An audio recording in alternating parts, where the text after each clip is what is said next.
Boulder, sometimes your posts are absolutely inscrutable, and I love that for you. I think I was originally going to go the other way, but let's go this way instead, since it's what the camera allows. Oh, so I forgot. We have unlocked some abilities. So we do now have, on a cooldown, Sprint, which is minus 35% time cost on terrain and +2 body temperature, and also Master Climber, which is minus 20% energy cost on all terrain. So actually we could probably use that first one right now. That would be handy. So let's do that. And let's try to keep our eyes out for any caves we might see on the way to this location, because we could use another cave. I've noticed my spatial awareness is the best when I'm in a forest. I have terrible spatial awareness no matter where I am. Do you think Team Cherry didn't do pre-orders specifically to crash Steam and generate conversation? I don't, but I wonder if it's been done. I do not think that. When you read all of the stuff from Team Cherry, it's pretty... Unless they're like doing an elaborate bit, which I won't eliminate as a possibility, they seem like they're just like pretty disconnected from online discourse and like the effects of what their marketing choices will do. It seems like they're just chilling. Like, I don't think that they had any kind of like elaborate strategy. I think that they just like wanted everybody to get to play Silksong at the same time, so they didn't do any pre-orders, and they didn't give it to reviewers. Like, I don't think there was a coherent strategy there. You've not seen Joe's Cagemas streams? No, I find it difficult to watch Joe's streams for personal reasons from before, so I have not. I mostly see his videos. Pull your hood down around your face, and as you glance at the ground, you notice some tracks in the snow. The paw prints look like they belong to a bear, but the pattern is unusual, as if the bear was walking on its hind legs. Follow the tracks. The tracks lead you to a cave. A steaming kettle hangs over a fire pit. Next to the fire sits a figure draped from head to toe in animal furs, a hermit. Could this be your bear? I talked to the stranger. The hermit gazes stoically into the fire, his face obscured by a wild thatch of beard. He ladles the contents of the kettle into a bowl and hands it to you. The stew has a strong odor that stings your nostrils. You can't help thinking that if you're not careful, you might have wired up that kettle yourself. Is it time? Is it time to be a cannibal? Is it time? Is it time? Indirect cannibal? Possible cannibal? What do we think? Should we eat it? Chomp chomp? Should we eat it? It must be time. It's time. You have no idea what you're eating, but it's doing you a world of good. You thank the hermit for his hospitality, but he won't make eye contact with you. He returns to the fireside. You decide this is a good time to head out. Possible cannibalism. Potential cannibalism. Whenever you use a consumable item, you get body temperature. Whenever you reach a point of interest, gain sanity. We'll take forever increased oxygen for sure. We're gonna need that with the debuff. Okay. Are there any caves around? Oh my god, it's still so far away. Oh. Any cave will do. No caves. No caves. Oh man. All right. Is that a cave? I literally can't see. No, that's one of the, like the sun things. Okay. Let's go here.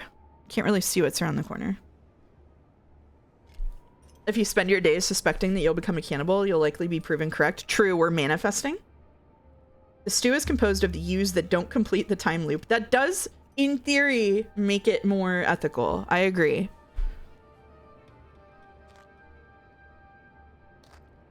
I'm so accustomed to the screen suddenly going dark being a cutscene that I kind of...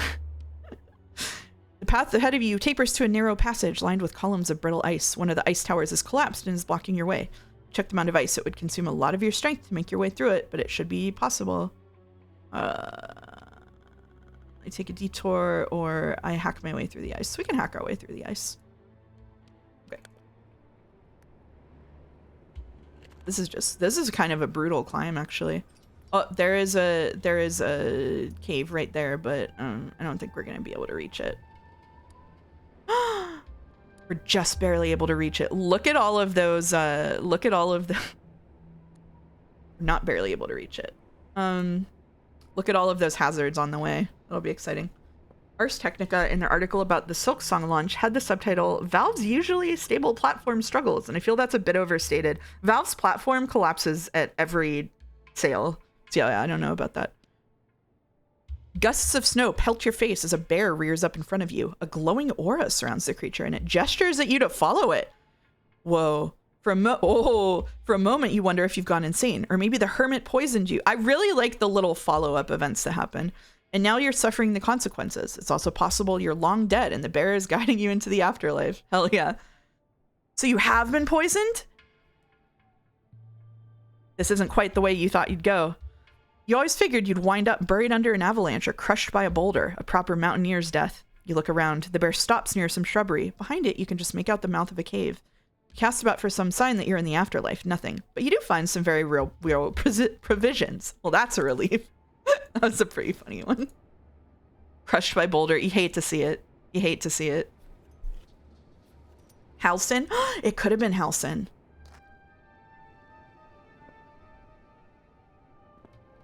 I've seen parts of Steam crash from big workshop releases. Steam's stability is very much overthought. Yeah, I would not agree that it's oh shit, it's an avalanche. Oh, we're taking a detour.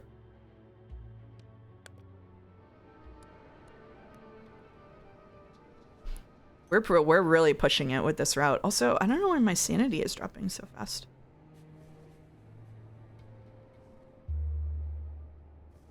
Getting a little bit spooky. We need to do a better job of stopping at checkpoints, I think, in order to get some of these back up. Do you know how to ski? I am far too clumsy to ski, unfortunately. Oh. Before I ascend, I'll mend my wounds. I'll take it slow, or I'll ascend as quickly as possible. We'll take it slow. We're entering the death zone. The death zone in this case is like the entire actual mountain, which goes hard. All right. The actual game delivery system is stable. It's everything related to the store and community features that have the temperament of a horse. Yeah, it's definitely the store that I would not call stable. All right. Let's rest. Let's not bother that guy. I think I saw another cave quite close by, so we may just like go straight into another cave. Small indie company, yeah. Just like Twitch, right, Rodney? Did I see another cave? I can't tell now. Yeah, it's right there. A local man sitting up against a rock face waves you over. As you approach him, he holds out an oxygen bottle, his face contorted with pain. He says something to you, but you don't understand a word. Finding out what's wrong with him takes a lot of resources. Holy shit. But it does increase sanity. You look at the stranger who keeps grabbing his shoulder. You gesture at him to hold his hand to you. You pull it with a jerk. He screams, then there's silence. A few seconds later, the stranger is beaming at you. He offers the oxygen bottle again, which you take. You're glad you're able to help him. We're so nice. We're so nice. And it did give us a little bit of sanity back, which is, you know, also important. Are we able to get there? No, we're not able to get there, but we might be able to if we use a thingy. If not, that's okay. Oh, shit. Should we walk across the lake? I think we should walk across the lake. Let's try walking across the lake. Yippee!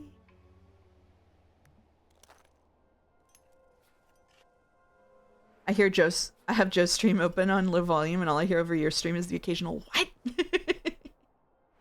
Where is I have lost sight of where the... Oh, we're going in the opposite direction of where we need to be going. That's kind of rough.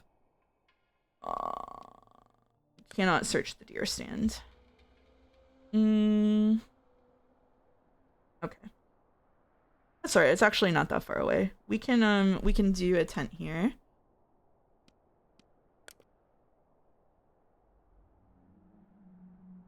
Yeah, we'll do a tent here. And then we'll try to get across to one of the caves on the other side that's on the mountain proper. The art of the lake gives me a big comet and Moomin land vibes. You've got Moomin on the brain, Boulder. Okay. Yeah, we'll go to this cave and we'll rest again. And then we're gonna use the pick and try to get across here quickly.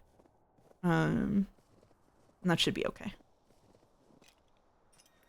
Maybe go up to there or over. Maybe go over to this item thing.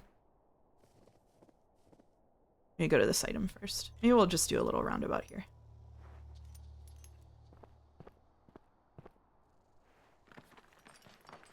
It's kind of a tough climb.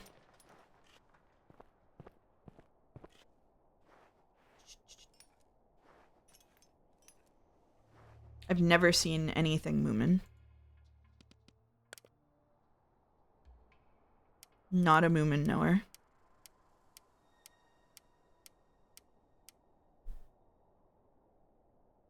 Okay, we're going to use... can we use both of these? We can. Okay, alright. So we're gonna go quick.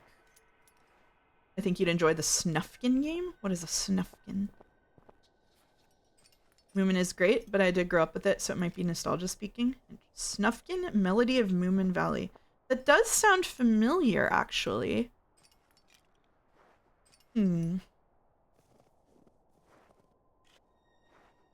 It's a movie? Huh. Snufkin is our favorite gay boy. Oh. Oh.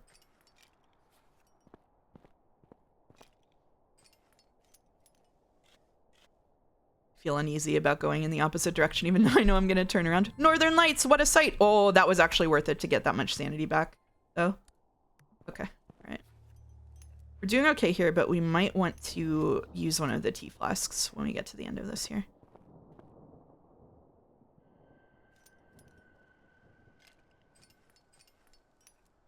Snufkin and Moomin are besties? Oh, I see. I see. Roommates. I get it. The mistake that I have made in this game literally every time is remembering that after you get to the top of the mountain, they make you do a secondary part of the hike over to a secondary goal that I'm always like on my last legs for. So I need to be smarter about that. Snufkin is the embodiment of be gay, do crime, but the crime is trespass and the spreading of anarchist literature. What kind of kids is this thing made for? Yeah, that goes pretty hard. And they were neighbors? Oh, my bad, my bad.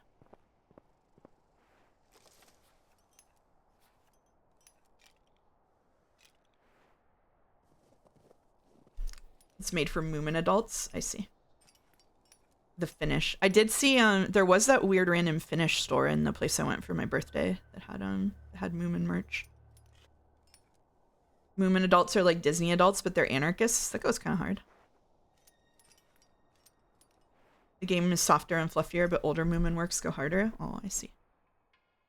Although building catches your attention, it's well integrated into the landscape, so you almost didn't notice it. The architecture is modern and simple. Did the mysterious occupiers leave it behind? As you approach the entrance, you hear a snarl coming from inside. I'll stay outside. You find a barred window through which you can see into a rectangular room of surprising proportions. The structure was built into the mountain itself. But why go to so much effort? As you contemplate this, you hear another snarl. You grab the herb growing under the window and quietly leave. Oh, that's good for us. That's good for us. That's sanity herb. Minus energy cost plus time cost or oxygen when moving. We definitely want oxygen. So now we'll go down here and then we will probably use the pick again and go all the way up to here.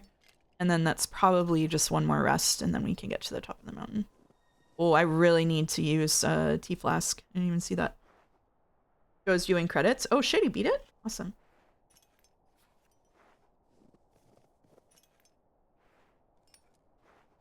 Getting cold. Oh, your path leads you across a narrow ridge with snow and ice deposits on the edges. Beyond the edges, the mountain falls away steeply. One wrong step and you'll plummet into the depths. Should you risk it? I'm risking it. Oh, I fractured my rib. Okay, well, you know, that happens.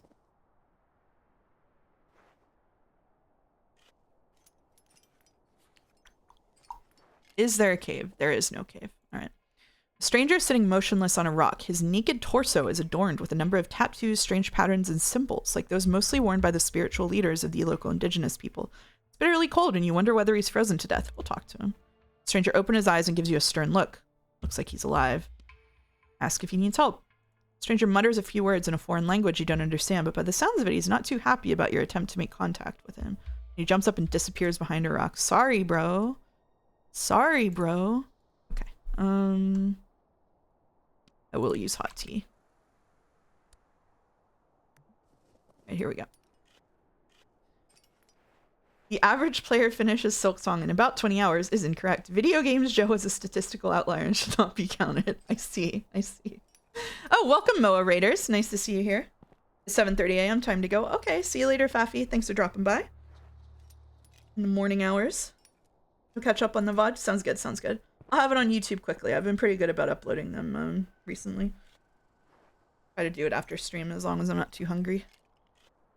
If I'm too hungry, I forget. Oh, my social life is eating into my Silksong time. You gotta prioritize, Topi.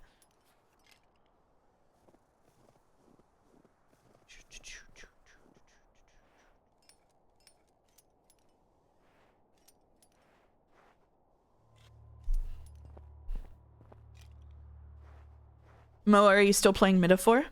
If you're here?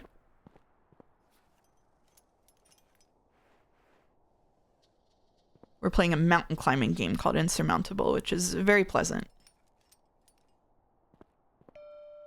Yep, just finished the first dungeon. How you feeling? Descend into a cave and breathe deeply. The air down here is warmer, moister, and richer in oxygen. You almost feel as if it's befuddling you. Your limbs grow heavy, but your mind remains alert. You relax and regain. We'll take oxygen for sure. Let's see.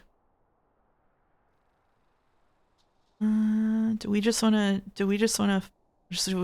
send it? We could just send it. I think we just send it. No?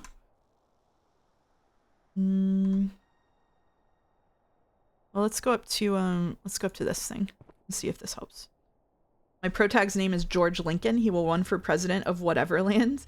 Love George Lincoln. I see. We're all cheering on George Lincoln. You know what's insurmountable? The stupidity of Metaphor. True, true. For me, yeah. I made a Metaphor related meme and sent it to Orintios today. Metaphor is my Persona 3.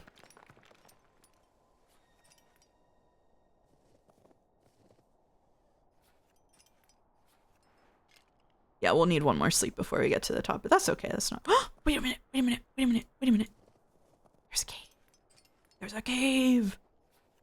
Lives rent free in your head because it's just that good. It's just very memeable. I'm sorry, not so neat.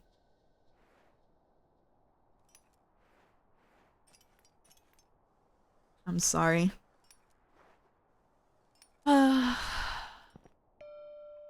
An old woman sits in front of a crooked hut. She wears a friendly, toothless smile and motions you to sit with her to recharge your strength. You do as she suggests and regain. Oh, that's a lot of warmth. That goes hard. All right, into the cave we go. Did you stream Metaphor? No, but I have a feeling I will at some point. If someone decides to be cruel. I streamed it to friends on Discord and had like a historical crash out. Allison was there. Yeah, not yet. Undecided as of now. I like the combat system maybe better than Persona, but the characters are kind of at the moment. Yeah, I didn't mind the combat system. My problems with Metaphor were not the combat system. Let's put it that way. I was actually engaged with the combat system for sure. I'm not redeeming Metaphor. That's so comically long. It would be like 6 months of streams or something. Oh, Allison is here. It sure was something. It was. I paused the game. There was that one cool dude in that one social link. He was just hot. He wasn't cool. I paused the game when I was streaming Metaphor to Allison and went on like a 10-minute rant about the state of media literacy in the youth today. That was the level we were on. What's the fun in getting reheated crash outs? I didn't finish the game, so you would get a bonus crash out at the end. That's what. I'm hoping the social links will make them better, but no spoilers. No spoilers, it's okay. Does it do weird sus stuff with the social links? There is some political problems with the social links. All right, we're gonna try some of the berries. Yippee! All right, here we go to the top. You didn't finish it? No, I read the ending. I rage quit 2/3 of the way through the game and read the ending and was like, it's a good thing I didn't waste 20 more hours. What would you recommend is the equivalent for Metaphor but good? Reading The Once and Future King by T.H. White. I I had a good time with Metaphor, but I acknowledge it was a guilty pleasure. I liked the villain. That was enough for me. Yeah, that makes sense. That makes sense. As a game, but also I will look into that. I cannot fathom Metaphor but good, because it would have to be something that is like politically astute instead of ideologically bankrupt, and have like a decent combat system, and have a Expedition 33. What genre is Metaphor? It's a JRPG. It's an Atlas game that's like reheated Persona with a different skin on it. I tried reading that book and dropped it after a few chapters. I'm sorry to hear it. Your heart races as you sorry, lore is happening. Lore is happening. Does it have liberal brain rot that a lot of media has? It has like liberal brain rot advanced edition. It's extra liberal brain rot. Anyway. And that isn't a spoiler. It kicks off from the very beginning. E33 is pretty good, but I don't like the characters that much. Not that they're bad. Yeah, that makes sense. That makes sense. Your heart races as you haul yourself up to the summit. You did it, finally! You immediately take a look at the structure. A steel mast rises... Hello, chinchillas. A steel mast rises into the sky, and metal wire supports the large struts that sprout from either side of it. It's definitely an antenna. You move closer, taking out the amulet. The stone in your hand pulses strongly, evenly. The wires on the mast begin to vibrate, and you hear a humming sound. It's quiet at first, but grows louder and louder. It seems the young woman was correct, at least about the radiation. It's strong up here. But is it strong enough to stop the time loop? Deep in thought, you lean against the mast. Then you notice a few strange notches on one of the metal struts. You scrape away the ice. No, those aren't notches, they're letters. People have carved their initials into the steel.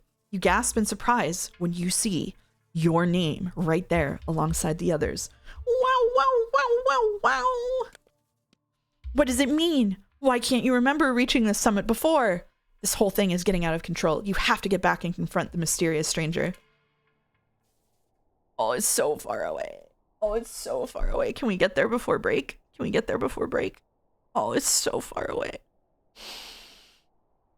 Okay. All right.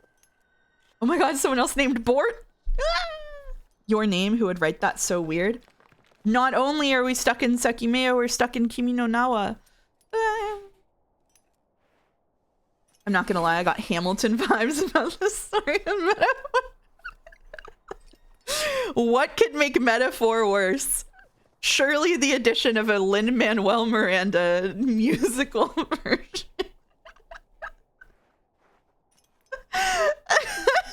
Oh. Oh, it's kryptonite for me. It's kryptonite for me. Oh no. Nightmare fuel. That comparison makes way too much sense. It's churning away in my brain right now. The single most damning thing I've ever heard about any piece of media, and I was already told it's by Atlas. I always find it funny when games jump through little hoops to avoid needing to use an actual name you picked up. Yeah, I would almost rather like just have a preset name. Unpopular opinion, maybe. I don't know. Lukewarm opinion. I'm not sure, but I tend to prefer it when I play games that have a protagonist like Geralt who has like a really strong identity. I really don't like the design your own protagonist type of games. Sometimes there's an exception, like I do enjoy Baldur's Gate 3, but that's because there is so much area for there's so much room for customization. When it's sort of like a middle ground thing, I would much rather have like a Geralt. The story is allowed to be a lot more interesting if you have an established main character a lot of the time. Not always, but a lot of the time. The Raphael boss fight from Baldur's Gate 3, but it's Lin-Manuel Miranda. Boss battle, boss goes down, it stands back up. Second phase begins, LMM starts freestyling. Oh. All right. Let's just use the tea. Let's just use the tea. We're kind of in a pickle here. All right. Reduced penalty for sleeping without a tent. Reduced time costs when moving and climbing while oxygen is high. Reduced energy costs in the death zone. I think we're gonna take this because we're running out of tents. We're actually gonna use our last tent right now, so we're gonna be roughing it. And we'll sleep long. Rodney, a different time. I'm happy to walk through the liberal thought of the early 2010s with you. Oh, you god. Oh, what a conversation that'll be. We can't do it in one shot, but I might actually use the last of this, and we're also going to use the moon herb to restore that. Okay. Is there a cheeky little cave I can climb down to? Doesn't look like it. How far can I get? How far can I get? Can I get... There's a cave. We can make it to that cave. Okay. Let's go to this first and then to that cave. The makers of this game think tents are a consumable. Yeah, you get 3 uses out of a tent. Sorry, it's not very diegetic. I really wish Metaphor was good because the special monster designs were really cool and is a great concept. World could also be really good, but is just underutilized or used in the worst way possible every time. I like the idea of travel, and it feels like it's close to being nice, but misses its potential. Yeah, so my whole line on Metaphor, and I say this like pretty much every time that it gets brought up, is that Metaphor is a story of wasted potential. Like, the setting is decent.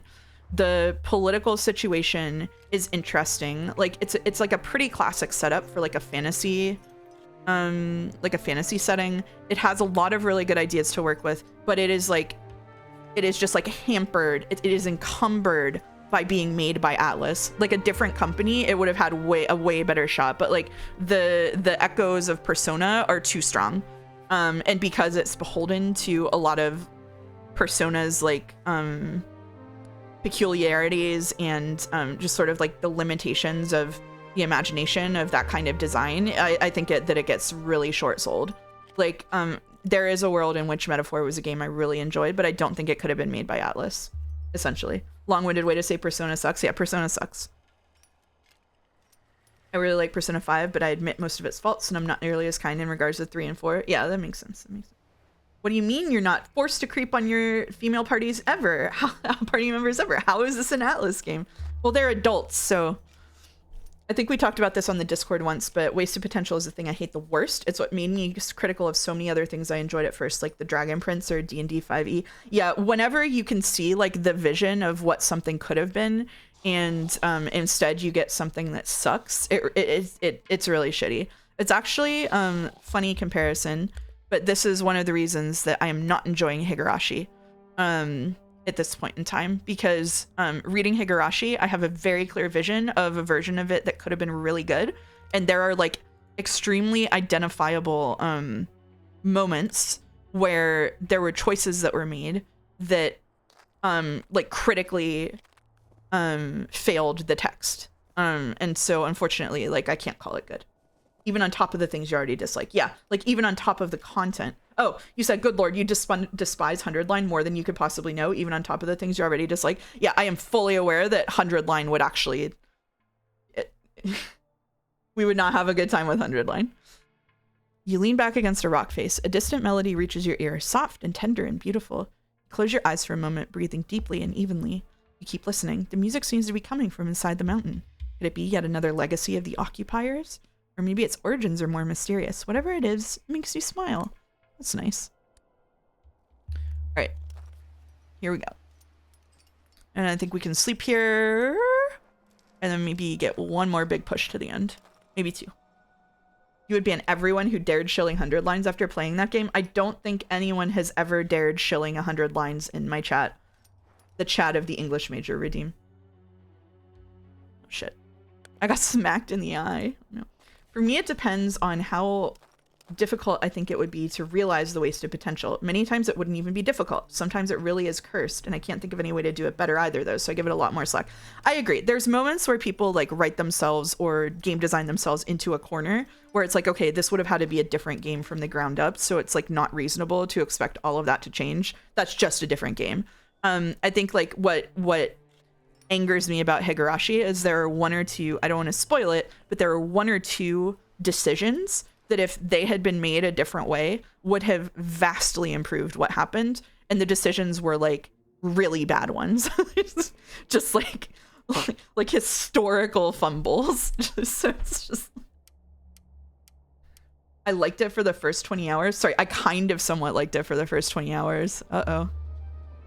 Where are you right now in Higurashi? I just finished episode 6. And it's funny that I am almost completely over it because 5 and 6 I think were the best the story has been for me so far.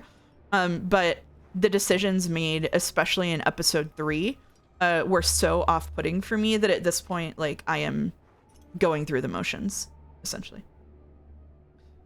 On the positive side, to better get into the George Lincoln mindset, I've started reading Team of Rivals, which is an excellent book into how Abe Lincoln managed personal relationships in the political sphere. Enthralling so far how well the author brought to life Abe Lincoln and Co.'s life. That's pretty rad. I should read more, like, historical nonfiction. I forgot to say about Metaphor. It makes me mad how good the music is because the game really doesn't deserve it. I actually didn't like the music that much, so I'm spared of that. I feel that way about Persona games. I really like Persona games music. I just want nothing to do with it.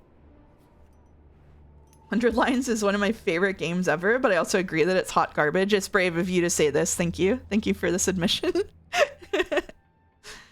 You reach a rocky hollow half covered with glacial ice. As you carefully climb over the sheet of ice into the hollow, you come face to face with a pair of eyes staring at you. You breathe in sharply. The eyes are those of a woman who's almost completely frozen into the ice. Only the face and the top of her torso is exposed. I'm just gonna leave her be. I don't think we need to poke around that. The fact that you have to go up and then down here is crazy. By the way. Aww. We're clearing away the rebel. Okay. Jazz would be such a cool genre if Persona 5 didn't invent it. I love jazz. Don't do this to me, Pichetto. Don't do this to me, Pichetto. Metaphor has like 3 standout songs. I think the thing that drives me crazy about Metaphor is that the regular battle theme goes incredibly hard, and then there are like multiple bosses where the theme is just nothing. Like the theme is just so disappointing. Like it makes the regular battles feel like way more like big and epic and important than the actual fucking bosses. It's just really weird. Yeah, the battle theme is the best song in the game. Like why'd they do that? What'd they do that for? My favorite jazz musician is Ryan Gosling in La La Land. Oh my god. Not this year, but last year on Valentine's Day, me and the person I was spending Valentine's Day with were like, we're gonna do a Ryan Gosling marathon. And I loaded up all of these Ryan Gosling movies. But we were like, well, let's start with La La Land. We got to the end of La La Land and I was so emotionally devastated. I was like, I can't watch any more movies. That movie destroyed me in ways that no other movie ever has, probably. Holy shit. Oh my god.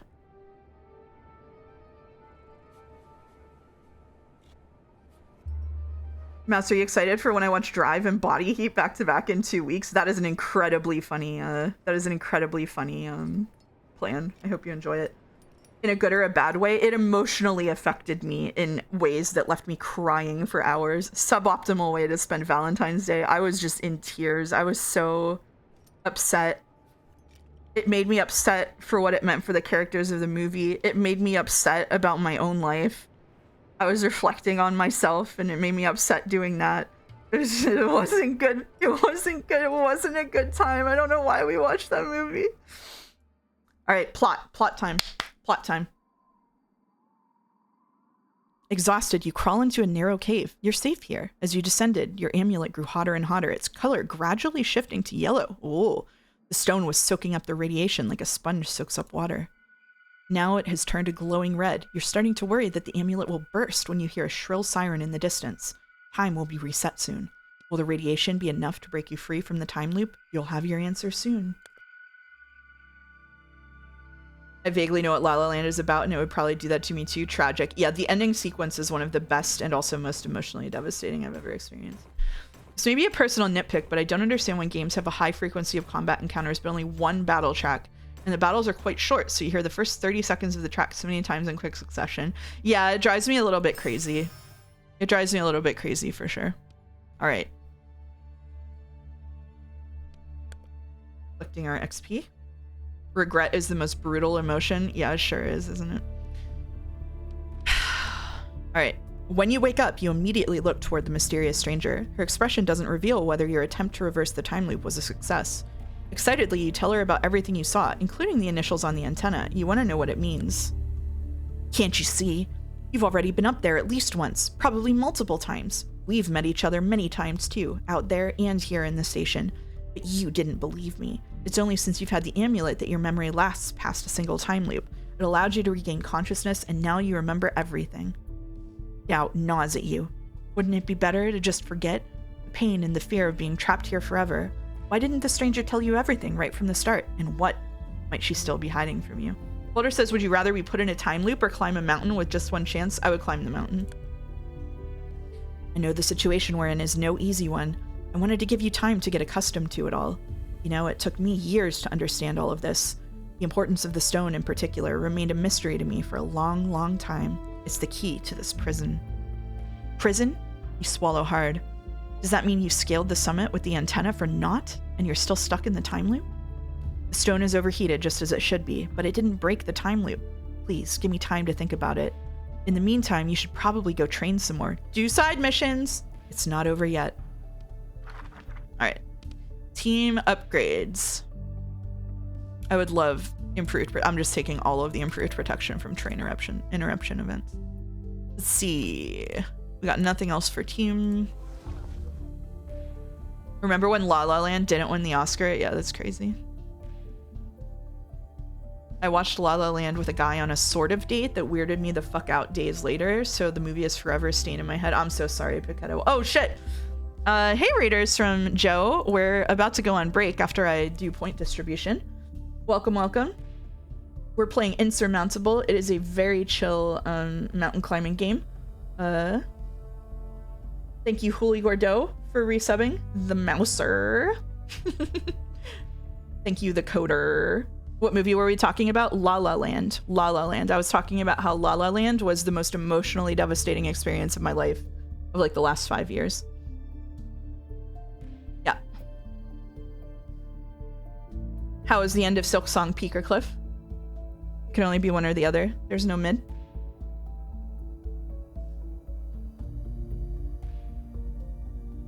Yes. Okay, makes sense.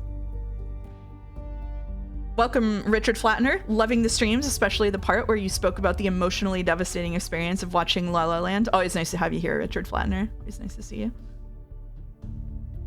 Afraid masterpiece. Wow. Huli says peak. Okay. Mouse, why haven't you seen Everything Everywhere All at Once yet? There's no valid excuse. I don't watch a lot of movies, actually, unless I have a reason. All right. We're going to do point distribution and then take a break. Let's see. We've got, what do we have options? Maximum energy, maximum oxygen, maximum body temperature. Those are all pretty good. All of this over here is night climbing based, which is interesting. But I think we want to go on the master climber route here. So I think minus 10% time cost on all terrain is pretty good. I'm going to take this. That movie is so good. It's a must watch. Okay. Hello, it's Mouse. Hello, MJR. 12349. I always get emotional with Treasure Planet, Bridge to Terabithia, or The Little Princess. I love The Little Princess. That was one of my favorite movies growing up. I also loved the book. The book is by the same author who wrote The Secret Garden. The Secret Garden is also an amazing movie. I love both of those movies. I would watch both of those movies right now and cry so hard. Oh, man. Oh, man. Oh, The Secret Garden is so good. Nobody on Mousecord watches movies, and yet when you say it, people get on your case for not watching any. It's fucked up. Mousecord's most toxic trait, or is there a more toxic one? Can we put movies on the wheel just for you to enjoy one evening with a wine glass? What, do I just like sit on here and talk to you all while I watch the movie? Thank you, Gaussian Storm, for resubbing. The Secret Garden, not to be confused with The Secret Window. No, those are two very different things. Bridge to Terabithia is the first movie I cried about in my early teens. I haven't seen the movie, but the book did make me cry a lot. You saw The Little Princess as a kid and couldn't stop crying? Yeah, it's that kind of movie. It's that kind of movie. Is her name Frances Hodgson Burnett? Is that the author's name? She was cooking for sure. All right, so we have consumable based skill tree. We already did this middle science thingy. I don't want to spend sanity. But let's look at dangerous terrain. I like the dangerous terrain build. Boulder says, I've actually written a tool that lets you output the timecode of a media player into OBS. Oh, interesting. In Little Princess, her dad loved her so much. I know, don't get me started. No, don't make me think about it when I'm streaming. Porcher cheered 100 bits to say, it's one admission to a film. What could it cost? 100 bits? Joe, admission to film now is like 1,700 bits or something at the minimum. All right, what do we see? Whenever you set suffering a dangerous terrain event, gain 30 energy, goes really hard. I'm not even reading the other ones. Okay, now for scientist, this is all events related, and this is just sort of general climbing related. I'm loving the events based. So I like these little like side ones. Okay. Mouse, what would your special popcorn bucket be? Probably caramel popcorn. Like caramel popcorn. Remember when she got tuberculosis? I haven't read it. That does tend to happen in Frances Hodgson Burnett books. On the other hand, what are some funny movies that you watch just to laugh and have a good time? The one that I mentioned last week was last time I streamed was Failure to Launch. It's probably one of my favorite movies. I watch a lot of rom-coms. Are you Hello, It's Mouse, the League of Legends streamer? I don't know what you're talking about, Topi. The average mouse cord user watches movies is an incorrect statement. Mega Geeko, who watched Hot Fuzz 500 times when they were 15, is an outlier and shouldn't be included. I see we have new copy pasta. Okay, so we have to finish 3 side missions in Mountain 2. I think we will do the specific job-based ones so that chat can see what they look like, because I don't think I've done those on stream. So we're gonna go on break for like 5 to 10 minutes. I'm gonna make myself a tea, so it'll be a little bit of a longer one.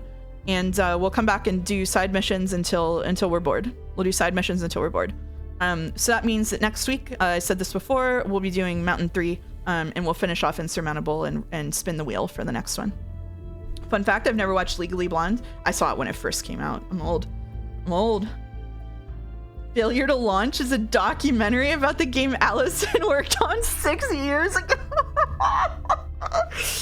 Oh, putting Ken on blast. Okay, thank you, Rodney. Big +2 for that.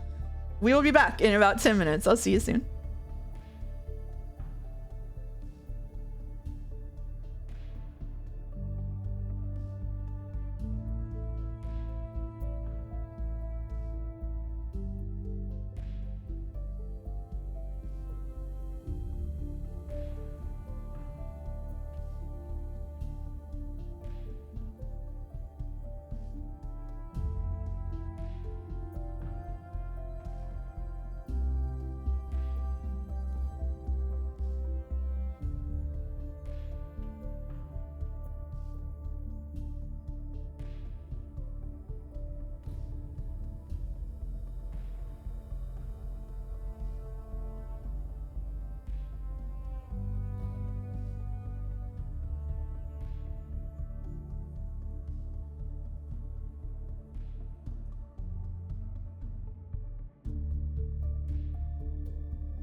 And I'm back with my tea. It's very warm.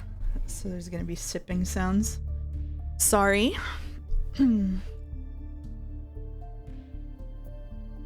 Hades Town gets me emotional. Classic story and heartbreaking in the retelling. I am not familiar with Hades Town, actually. I mean, like, I've heard of it, but I haven't seen anything or heard anything related to it. All right. So we're used to the adventurer, so I think we should take the scientist to start out with. 3-star side mission. Oh shit, that's harder than any of the ones I did so far. 4 stars. Oh no. All right, 3-star side mission. A large mountain with a steep rise. A large area of the mountain is located in the death zone, but the terrain is less challenging. Okay. Ooh, I might have a tea. That would be so good.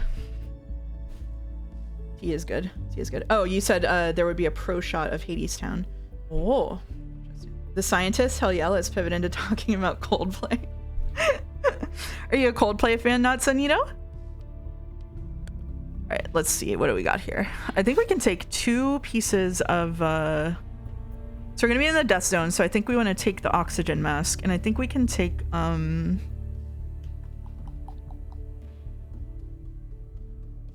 Boots are always good. Flashlight is always good. I think we can take crampons. All right, let's do it.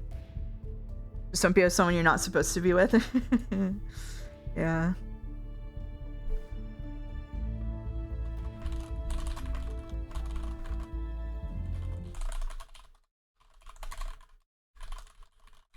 Okay.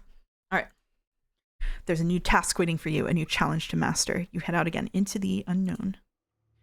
So the scientist gives us single-minded, ignore negative effects of weather and terrain, which is always fun. This is actually pretty far away again. I'm gonna meander a little bit in this one though. We have some time. Into the unknown.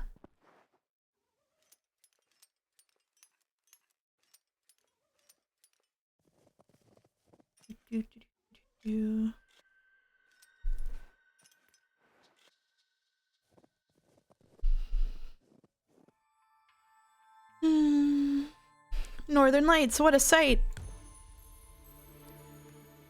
Yippee! Oh, wait. We have a level up. Take it slow as usual. One thing about this game is that there is a very limited number of perks you get leveling up, and I would like to see extra ones, especially as you get to newer mountains, but that's okay. Northern Lion, NL, Aurora farming. Come on.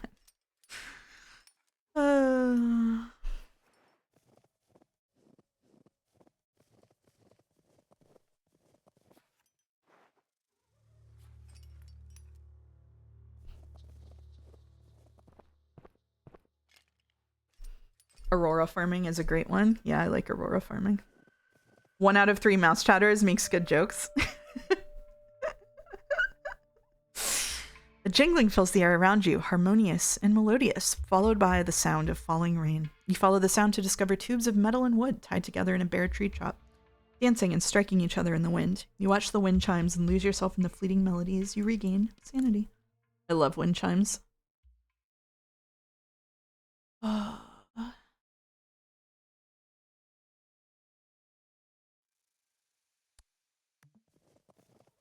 Melodious is a top tier word. Yeah, it absolutely is. Wish it would rain over here. I live in a desert for some stupid reason. Was born here. It rains here a decent amount, but we're about to go into a 2-week drought, which kind of sucks. I would joke that this is Celeste 3D, but this game just exists already. A little bit, yeah. A little bit. Oxymoron, also a great word. Yep.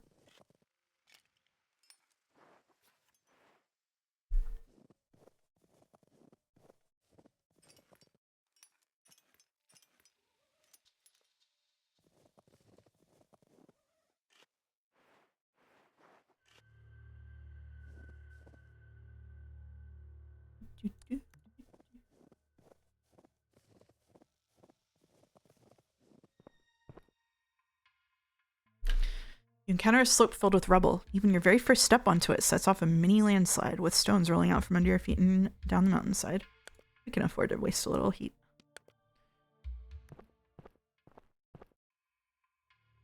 Onomatopoeia, a good one. Asymmetries. Synecdoche. I said synecdoche on stream the other day. That's a good word.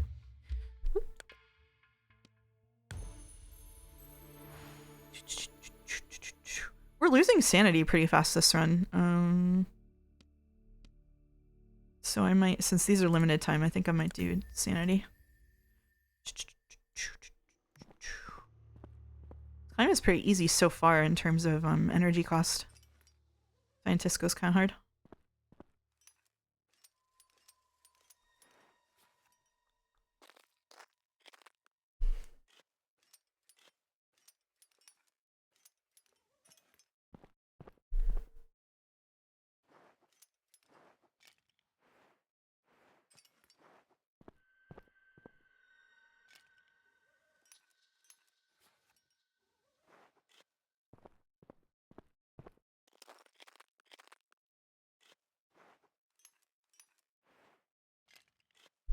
I like syncretic. That's also good. Syncretic.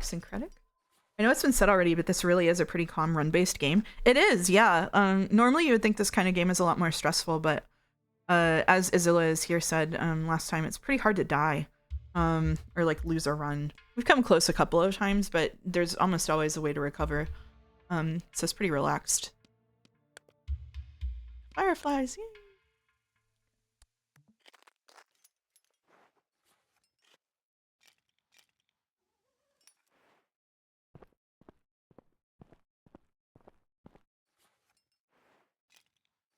Chumple, who cracks 400 good jokes a stream, is an outlier and should not have been counted. This is good copy pasta. We're eating well today. It seems fairly surmountable so far. I know, right? What a miss. Yeah, talk about games that don't live up to their name. I guess there's like a hard mode that you could probably turn on and have it be miserable, but it couldn't be me. A shooting star. I'm wishing for energy. Yay, yippee. Oh, I didn't do the level up. Not living up to the hype, shaking my head. I like that we're having like pretty chill streams right now. The E33 streams were quite stressful for me, which is why I took a big break between them, but like this is a really chill game. Live Alive is just like fun. The ninja section was a little stressful, but not really. Ultimately, I'm enjoying the chill streams. Oh, we'll take it slow. It's a nice contrast from the Joe streams. It is very different energy here, yeah. It's nice to be differentiated.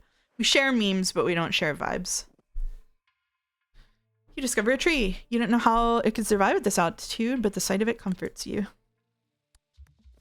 Yay. Ninja section is one of those all or nothing completionist traps. The rest are also ace on their presentation. Yeah, definitely. I'm kind of glad that we got it done early. If the ninja one was, by early, I mean like not in the last half. If the ninja one was later, I would have probably gotten annoyed. We'll do experience gain. We love leveling up. Kingdom Hearts will change the stream for better and worse. I think we'll keep the Kingdom Hearts streams like pretty lighthearted. I think it'll be good. I think it'll be good. Let's take a quick look inside the wreck. Let's thoroughly search the wreck. Find some equipment. Yippee. Ooh, high quality oxygen mask. Well, well.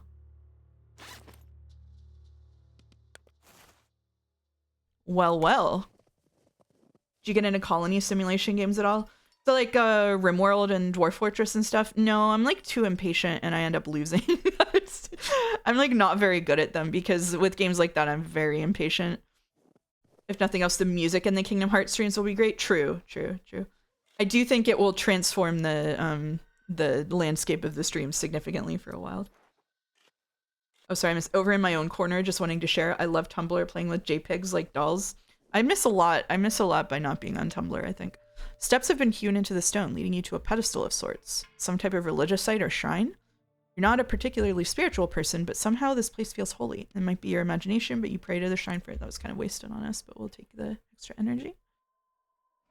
We have a shitload of energy. I think we should make our way over to the mountain. I think we can skip all the other stuff over here. Can we make it all the way to this? We can.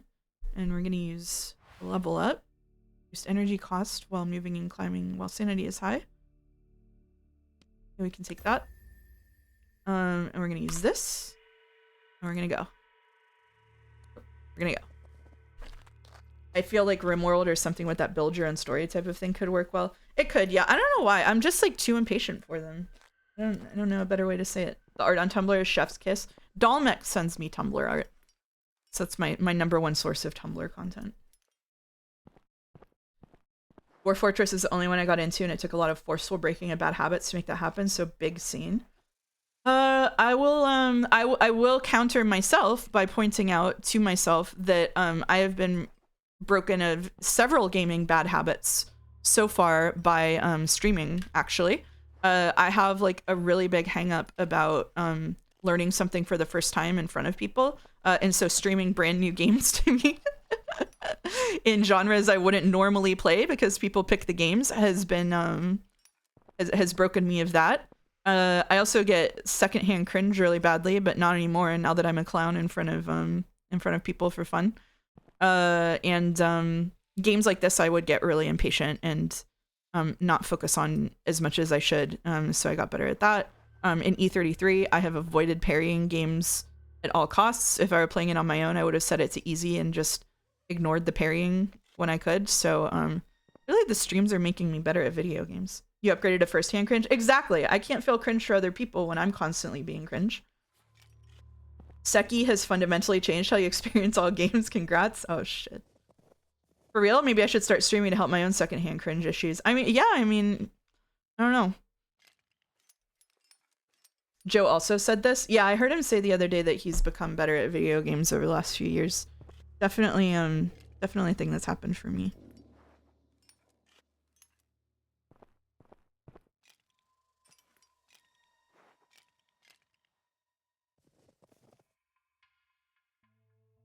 See, you discover a large leather saddlebag lying on the ground. Right next to it, you discover faded. Get the gun. You find some herbs in the saddle. There's a horse that's been here. You did well on the parrying in E3, didn't you? Eventually, yeah. It was really stressful at first. We had a clash in chat when it first happened because I was like starting from nothing on parrying knowledge and I was failing at the tutorial battle, and chat was like ribbing me a little bit, and I was like, you guys need to stop or we're gonna have a bad time here. But eventually off stream I've been doing like a parry only run. Like I don't dodge at all, and I've gotten through most of the difficult side content at this point doing that. So definitely became a better gamer. I can play a Souls-like now. I ribbed you, I admit it. You did, August. I don't forget. You're a little too excited. Anytime I see a horse in a game now, I'm gonna get really excited.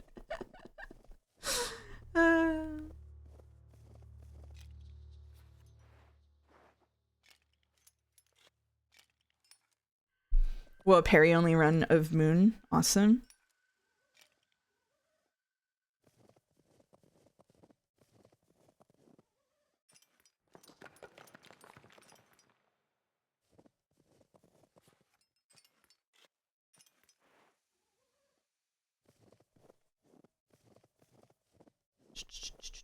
Windstorm might have evil horses. That's true. Oh, that's coming out in November, right? Oh, I wonder if I should stream that when it's in early access. That would be fun. Although maybe it's better saved for the full release. I don't know. I don't know. I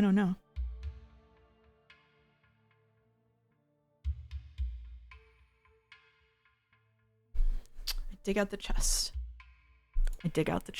You find some equipment. Yay! It's a helmet. Ooh. Okay. Do we have a cave? Can we get to the cave? That's a weird route. Can we get... No. What if we use this? Can we get to the cave? Yes. I need to go back and continue E33 soon. I didn't even finish Act 1. I really liked it. With a lot of caveats, but I really liked it. I don't know. I'm sad that chat did not behave while Joe was playing it, but that's probably inevitable. Statistically speaking, 100-line will probably have a horse at some point since there's so much of it. Can we get any 100-liners in the chat to tell us whether there are horses? I'm glad chat didn't behave. It was fun for me. It was fun to shoot on site as a mod, but bit harrowing for me because I really enjoyed that game and it sucked to have it interrupted so often by people just being jackasses.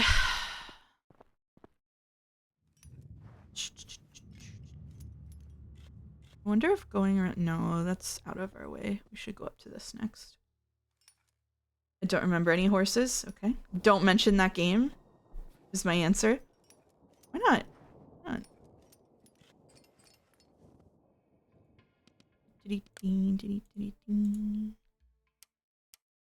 We got some body temperature back. I'm a little worried about the temperature up here. We're not doing so hot on temperature. Will we get any back now? No. No. We need to go like all the way up here. Oh, I might use a second charge of this bad boy. No horses? No horses. Am I missing horse lore? Well, we showed Live Alive has an evil guy who transformed into a horse, and there were several pieces of fan art referencing the destruction of horses as a result. Because that game killed my grandma. Okay, that troll from Trolls. I know of at least one game series where all the horses in the world got killed. That's sad. In adjacent to that is The Last Unicorn, in which all of the unicorns in the world got trapped in the waves, driven into the sea. A unicorn is sort of like a horse in almost every way. Where did I see the really cursed thing earlier that looked like that had unicorns being horses that had a parasite in their forehead? It was on Reddit. The Last Unicorn also has a very pretty movie. It is a very pretty movie, and it has a banger theme song. If you haven't heard the song The Last Unicorn by the band America, definitely worth a listen. And the last eagle cries. Yep. Absolutely. Absolutely. Were they evil unicorns? No, the guy who drove them into the sea was evil. Let's see. You encounter a mountaineer sitting listlessly on the icy ground. He does not seem to notice you. I could give him an oxygen bottle. I could encourage him to stand up. Give him an oxygen bottle. Jumps up and runs off. Before you can warn him, he falls into a chasm and disappears in the fog. Okay, well, a waste of an oxygen bottle. I guess we'll take oxygen gain. Shit. All right, let's actually rest here and then get to the top. Rip that guy. Yeah, for sure. The only thing I remember about that game is the horse girl in my class liked it. Oh, movie, not game. Yep. Unicorn would be very dangerous in real life. If it followed the behavior of horses. If it did follow the rules of unicorns, sort of from lore, I think the unicorn would be a pretty benign force. I would run if a guy threw a bottle of oxygen at me. Would you run straight into a chasm? Oh, you mean the creature thinks everything brings death and it has a sharp bone extension? Yeah, if unicorns followed the rules of horses but just had something sharp on their forehead, I don't know if humans would have survived until now. But if they are sapient the way that legendary unicorns are, then I think it would be a different story. Some people lump unicorns in with the Fae, and that's worse than the rules of horses. That's true. That's true. I think most of my context for unicorns has to do with young ladies and having an affinity for them and protecting pools in the forest and that kind of thing. Look at rhinos. That's true. Rhinos are pretty lethal. I don't think rhinos are as skittish as horses, though.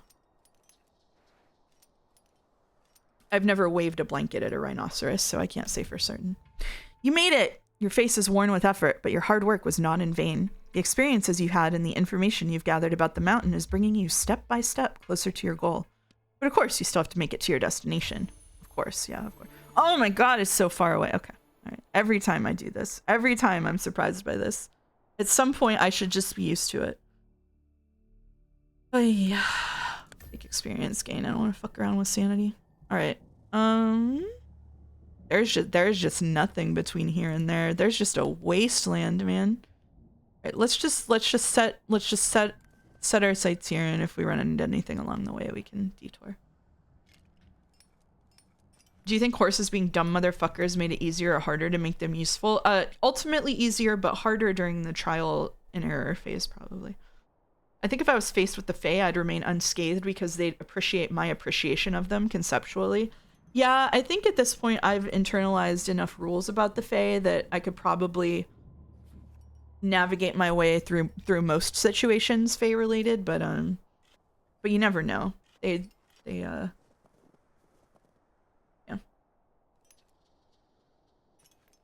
I'm not like the other Fae victims. Yeah, me and Boulder are built different.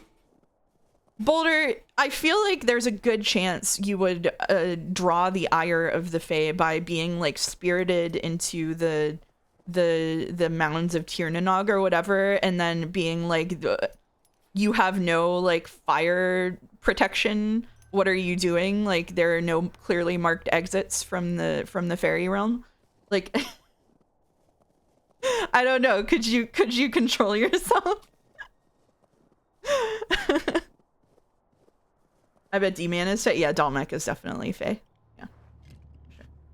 I'm so eager to be taken away by any supernatural creatures that they don't even have to trick me. Yeah, no, absolutely. In my case, they would be like, hey, we're going to kidnap you and put you into eternal spiritual servitude or whatever in exchange for eternal life. You have to work for us for 7,000 years. And I would be like, oh, dope, let's go. Let's go. Like, fire it up. Like...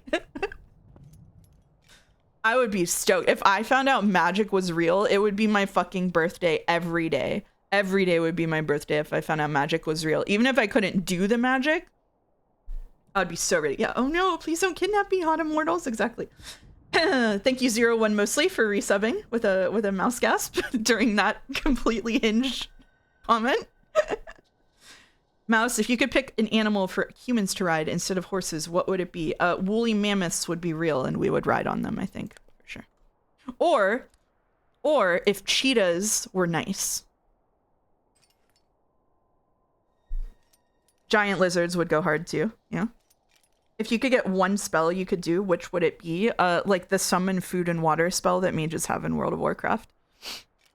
I want to summon ethereal donuts and be able to eat them and feel fulfilled. I don't think a cheetah could carry a human. Yeah, they would need to be bigger and not be predator. Like if a cheetah could viably carry a human, I would like to ride a cheetah. If cheetahs weren't as anxious. Yeah, if they were bigger, not as anxious, and probably didn't bite people. I would take teleporting across the globe instantly. Yeah, teleportation is good too. What are the macros on mage food? I don't know. So one controversial opinion that I have stated, and I don't think I've stated on stream, but I have had an argument with my friends about it, is that if I could magically fly, I would not. If I could fly, I would want wings. I would want to have to be physically transformed to have the wings and like have to care for the wings and have the logistics of wings. I would not want to be able to magically fly. I feel like the aesthetics of wings go so hard, and it feels like an appropriate trade-off for being to go anywhere that you want to. I would definitely fuck with having wings, but not magical flight. Wings over hovering, 100%, yeah. You seem like that kind of freak. Thank you, Chumple. Thank you, Sam. Where the fuck is the... Oh, it's over there. Okay, it's behind this one. All right. I agree, but you know why I do? Yeah, for me, it's not not like that for me. It's not like that for me. You're getting dangerously close to Akatar discourse. I don't know what that is. I'm sorry that I'm dangerously close to it. You would either need to have a very large heart, hollow bones, or both for that to work. Yeah, absolutely. It would have to be a reconfiguring of the entire system situation, yeah. A mouse would want wings. Your wish is to be a pigeon. I would prefer to remain a humanoid with the wings, even if my bones would be hollowed out. What if the wings are really, really big? Then you would need a second heart, probably. That would be that would be very demanding on the heart.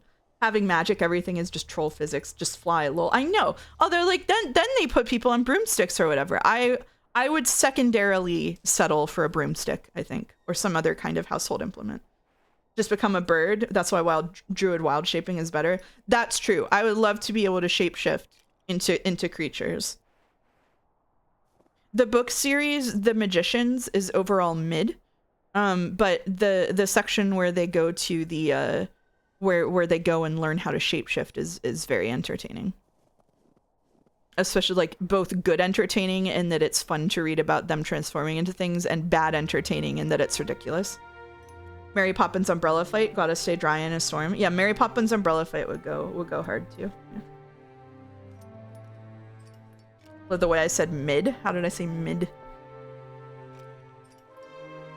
If you get more than 5 minutes to think about it, unlimited transformation is the best option for a single spell because of all of the secondary powers it enables. I mean, like, there is, okay, it might be the most optimal option for a single spell, Boulder, but that doesn't mean it is the option that sparks the most joy in people's hearts. We need to distinguish between the most optimal and the best for people individually. That book series lost itself and never recovered in later books. Yeah, it was really bad. The first book was decent, and then it just... and then the darkness came. The way you said mid had an unspoken a4, presumably. Yeah, it is kind of mid-a-4. Yeah. That's true. That's true. I did do that. Sometimes limitation is pleasant. Yeah, exactly. I think most people think becoming a bird would spark a lot of joy. They might until they think about the fact that they're going to be shitting midair.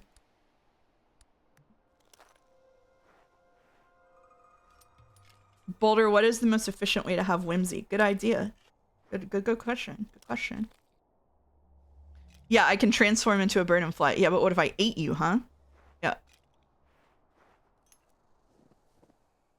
Exactly. Exactly. It's like they haven't read the wizard duel in the Once in Future King, actually. I think it's in the Once in Future King. I don't remember if it's in a later one.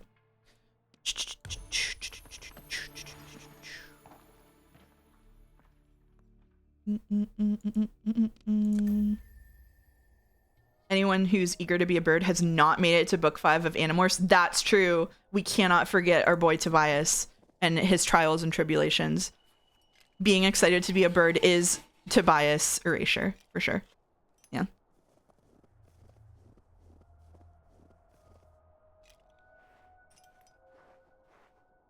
Once in Animorphs, they turn into wolves enough to stop every 10 seconds of piss. Exactly. Mouse, are you sure you're not a furry? Against all odds, I am not a furry. I know that it's shocking. I know that it's shocking. Based on literally everything you've heard here and literally everything about this channel and literally everything I've said about my childhood, but I somehow missed the furry train. And August is devastated. That's why. So part of it, I think, I genuinely think that part of it is that I came of age on the internet at the time when furries were greatly derided.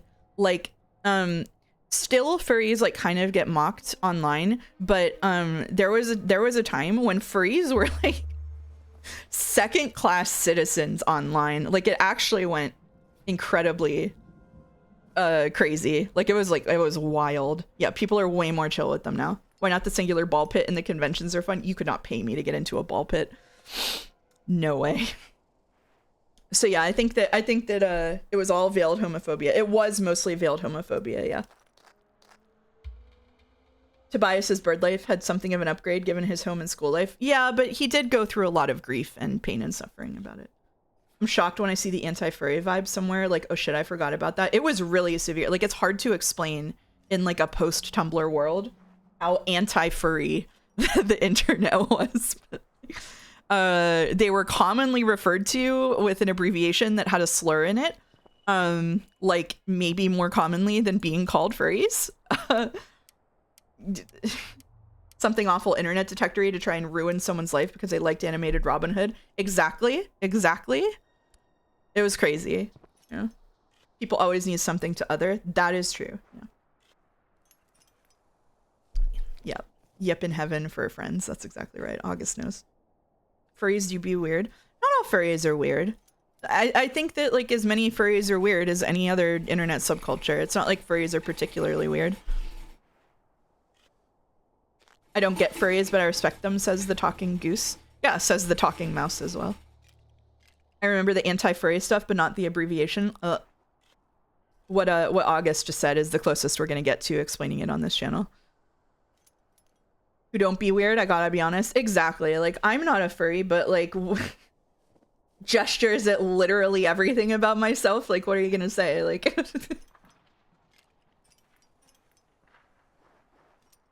There's the occasional bad egg, but that's everywhere. Yeah, exactly, exactly. Wait, I do remember it. There you go, Carlton.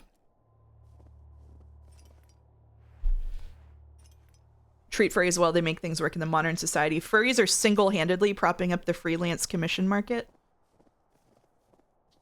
The portrait you have created yourself makes it all the more joyous. It's so good. Yeah, I mean, I think that you have to be kind of post-cringe, I think is the thing. Like, there are still things that I find very cringe, but for me, there's a lot about myself that is very nerdy and weird and freakish, and I just market it as stream content. Just simply make it into a side hustle. Just use it to drive the grind. It's easy. You have reached your goal. Your body feels weak, but your heart is jumping for joy. You know that the mountain is a merciless flow, but this time around, you've defeated it. Listen, I'm not that good at video games, so all I'm going here is someone else's cute art and my weird personality, okay? Like, capitalism strikes again. That's right. One of my contacts sent me the post. Okay, August, thank you. I'll check when I'm off stream. Banger combo, to be fair. Yeah, thank you. Thank you.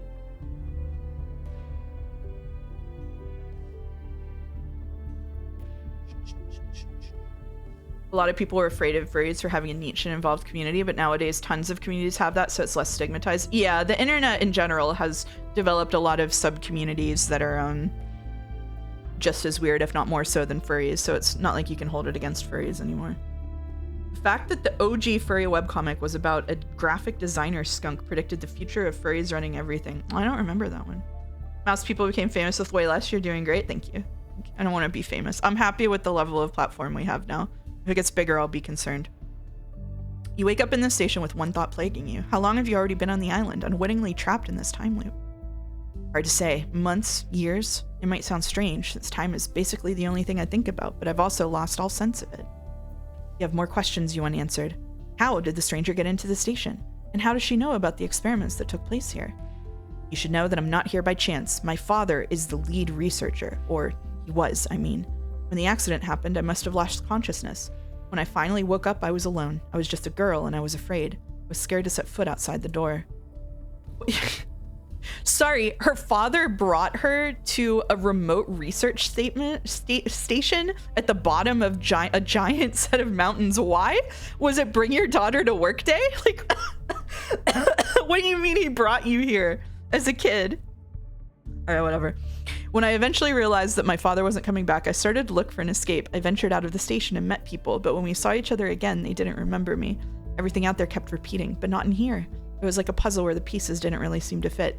Even after all these years, I still feel like I only understand a tiny fraction of what's going on. You probably feel like I've deceived you, but please believe me when I say that was never my intention. I just want to get out of here like you do. All right. It's just Portal. It's just Portal. I should check off Godot's Pikmin request. Is that logged? It is logged. Yeah, I put it on the wheel. There's a lot more chill. I like it. It's a good announce. It's a good size. You announced this Discord now has 500 people as if it's something to celebrate instead of having the same vibe of this hospital now operates at 200% capacity. God help us all.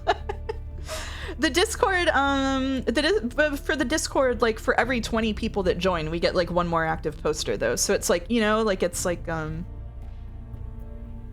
proportions are good, you know?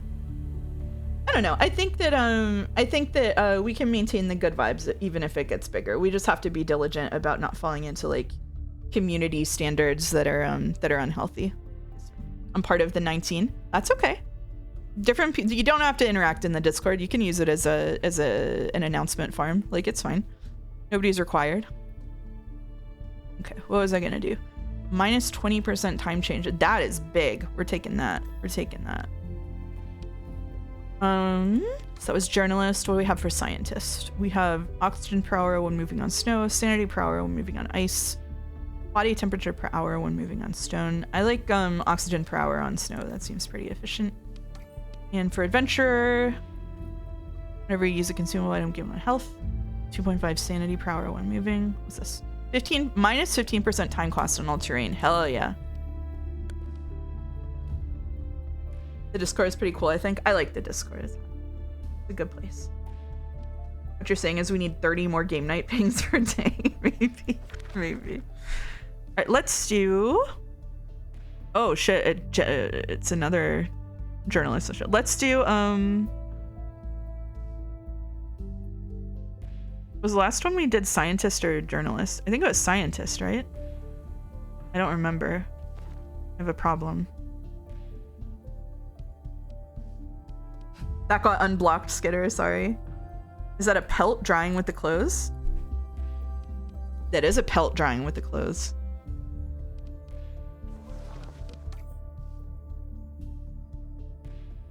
The last one was journalist. Okay, let's do a scientist mission.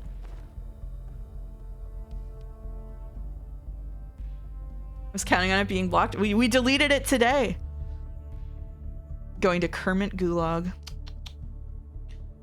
Very thin air, breathing is harder. Eerie surroundings, shadow and noises follow you. Okay, great, both. Yippee! All right, let's open our inventory. We didn't increase our capacity. We'll keep the oxygen mask. Do we have something that gives a sanity buff? We do not have something that gives a sanity buff. Oh, we can call for help or call for a trader? That's cool. We have torch. I think we'll just full send this and then take sanity options.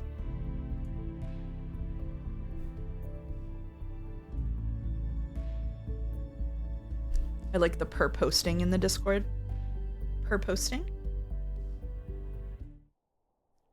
There's a new task waiting for you, a new challenge to master. You head out again into the unknown. Oh, this one's far away too. Wow, these missions are getting a little crazy. All right. Oh, wait.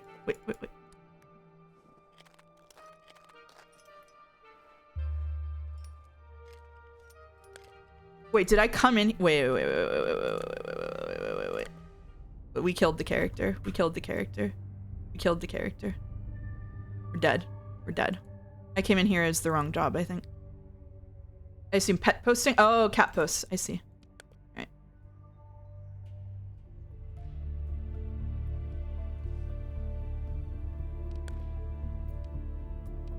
Yeah. All right. Okay. Journalist is suffering from the time loop sickness due to their failure on the mountain. To play more missions with them, you need to revive them in the character menu. Okay. Already for action. Revive. Use 1 of 3 revive points. Okay, sure. Fine, whatever. All right. Oh, it randomizes them. Okay. Find 3 temporal anomalies, then reach the goal.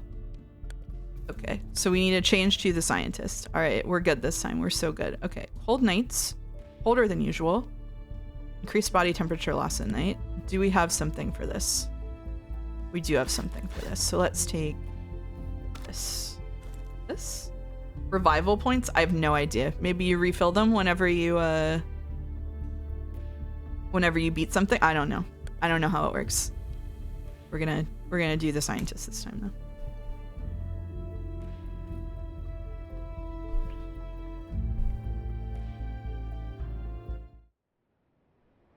You gaze at the endless mountain vista. Somewhere out there are strange apparitions, smaller anomalies that are connected in some way to the time loop. You have to seek them out and find out more about them, and you have to learn to use them to your advantage. They may be able to help you get better, stronger. I get adventurer and scientist, but what is a journalist doing on a mountain? Are they interviewing the goats? They're like the journalists that go to like the middle of like extremely rural continents to interview indigenous people and disrupt their culture. That's why all the indigenous people around here are so cranky. Journalists bothering them. Hike trail review. Hike trail review would be a more benign thing. As you lean against the rock face, you notice a hollow behind a huge boulder. Someone left some provisions there. Use a branch. You look for a sturdy branch to use as a lever. The boulder falls to one side with a dull crash, allowing you to reach the provisions. Nice. Oh, you can have that on like almost full time if you wanted. Okay, that route is bullshit. We're not doing that. We're going this way. Oh, I forgot I have to do the thingy where we find out which way we're going. Uh, none of this helps. None of this helps. Oh. Oh. Okay, we're going up this way.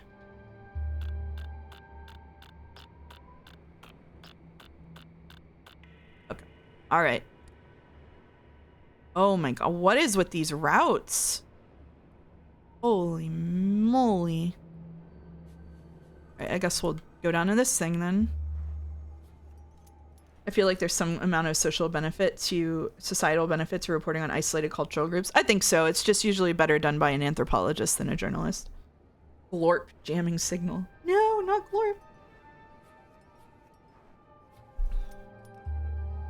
That's no job for journalists. We have YouTubers for that and missionaries. Come on. Anthropologists. I'm an isolated cultural group and I wouldn't want anyone to report on me.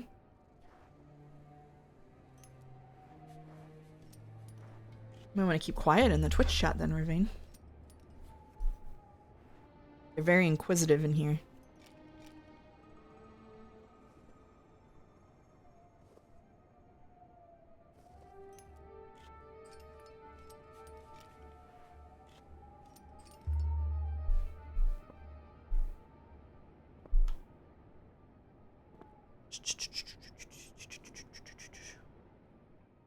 As you approach a skeletal tree, you discover countless red ribbons with golden lettering tied to its spindly branches. Unfortunately, spindly would make more sense, right? Unfortunately, you can't decipher the writing. You don't know why, but for some reason, you find the spot very moving. You make a wish for energy. Spindly, like a spindle? Probably. So scientist has an incredible ability, which is letting you zoom out further. If I can, here we go. Which lets us, do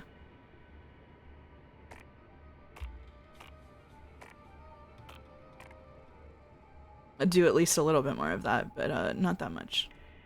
Oh my god. Oh, the camera on this one is brutal. Okay. I think we need to go around here. Wow, yeah, I know, incredible. Also, we should, we also have an ability that I should be using on cooldown, which is making our own equipment. Think about what you need most right now. Probably use something for body temperature. You build warm gloves, a vacuum flask filled with tea, or improved warm gloves. Oh, improved warm gloves. Hell yeah. Nice. How do we tell where we're meant to go? Whenever I press the T button, it activates the little blinking thing, which is the sound with the green blinking light that I turned on a couple of times. But the camera is really difficult to angle, so it's a little bit finicky. Where I live, there are various isolated undiscovered communities, but also various undiscovered insects and diseases, so people fall for the latter before disrupting them. It's well balanced then. It's just a balancing mechanic. You hear voices coming from behind a rock face. The soothing smell of fried food hits your nostrils. You carefully peek around the corner. Some indigenous people are sitting around a campfire, passing around a jug. The brew must pack a punch. Each mouthful makes the strangers grimace in pain. You make your presence known and they wave you over. They want you to join them. Yeah, let's go. You open your eyes. What happened? You can't remember, but you feel strangely refreshed. There's no sight of anyone or anything except the campfire burning beside you. You slowly pick yourself up and continue on your journey. That's awesome.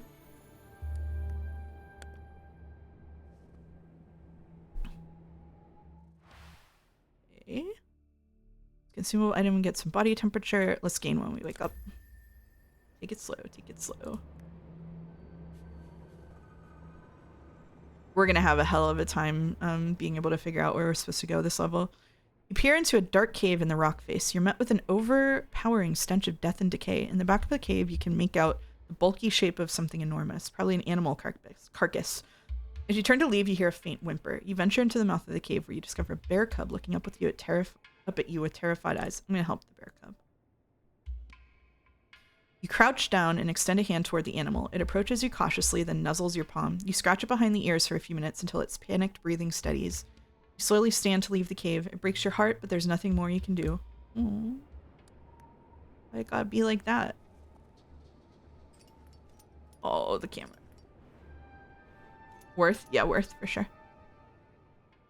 Standing at the entrance to a glacial cave, the light that finds its way through the thick ice makes the walls glow a deep, invigorating blue. Literally, I love this one. You just get sanity points back for looking at blue. It's time cost of moving. Let's do increase maximum oxygen. So where is this thing? Okay, so it's up there. So that's how you figure out where you're supposed to go. Brayden can't have blue. Blue does make me feel sane. Blue is a good color. A soothing blue can be quite nice.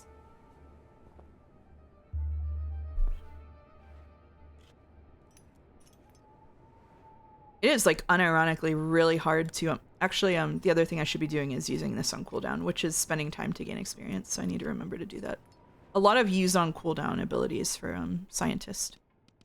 I will thoroughly search the tents, but find nothing useful. That's okay. All right. So it's like somewhere up here, I think. This is really impossible to see. Oh, Jesus. Okay. Let's get, oh my God. Okay. Let's use this since we have extras of this. Let's get up to here and see what we see.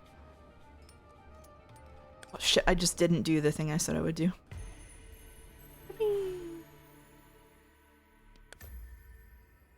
Right. A lot of cooldown ability. Scientist is cool guy, like all scientists. True. It's got lots of things to do on the mountain. Oh, there's that all too familiar smell of ethanol and herbs in the air. You listen, snoring sounds. You approach the source of the sound. Your three drinking buddies lie sheltered in a hollow, sleeping off their intoxication. I searched their valuables. That's fucked up. I let them sleep and go on my way. Don't. What are you doing? They got you drunk, dude.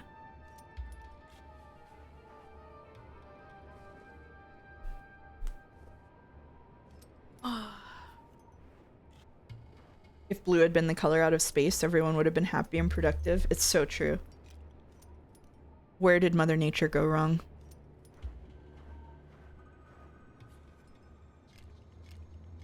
Make friends with them. I hope one of them is idiot doom spiral. Are we drinking in game? That seems dangerous. No, what's dangerous about drinking here?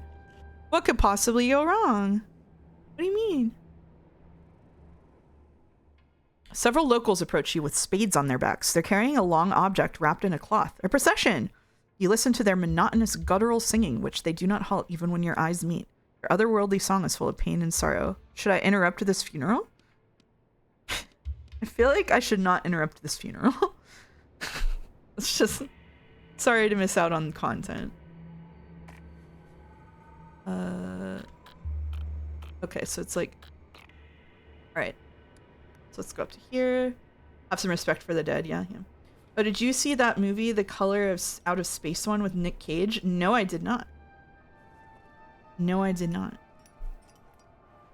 Nick Cage is always doing something surprising and delightful. Okay. I can hear this anomaly, but I cannot see it. The movie's fun. I will put it on my list. I think we use a tent here. Won't pillage a junk fence for valuables. Won't interrupt a funeral. What science are you even doing? I love this vision of science that you have. Oh, it's over there. Oh, it glows in the dark. That's helpful. Uh-oh.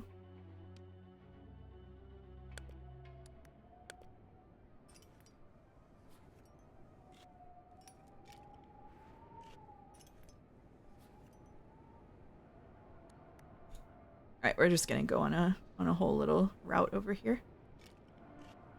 I don't see any caves, which is unfortunate, but you know. If science isn't mad, is it even science? True, true.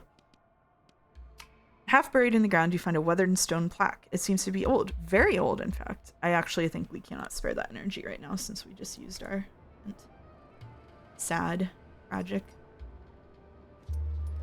It's all sheer. Is that basalt or basalt? It's all sheer basalt column cliffs, but for some reason there's dozens of convenient indigenous people every few tiles. Is Insurmountable problematic? A video essay by Mouse. Speaking of mad scientist, Guillermo del Toro, I covered it for you, is making a new Frankenstein movie, and I'm so excited for it. I didn't know that, actually. I'm excited for that, too. It's gonna be fucked up. Oh, this is the,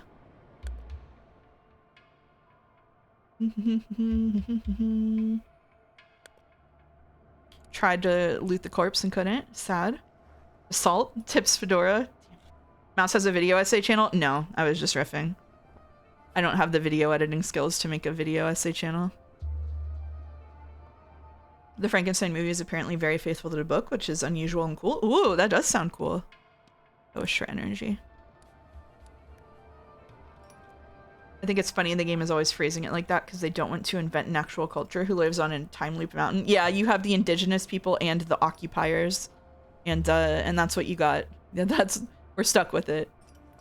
Smoker the White is raiding with a party of 6. Hello, Smoker the White. Welcome. We're having Insurmountable Sundays. It's a very chill mountain climbing stream.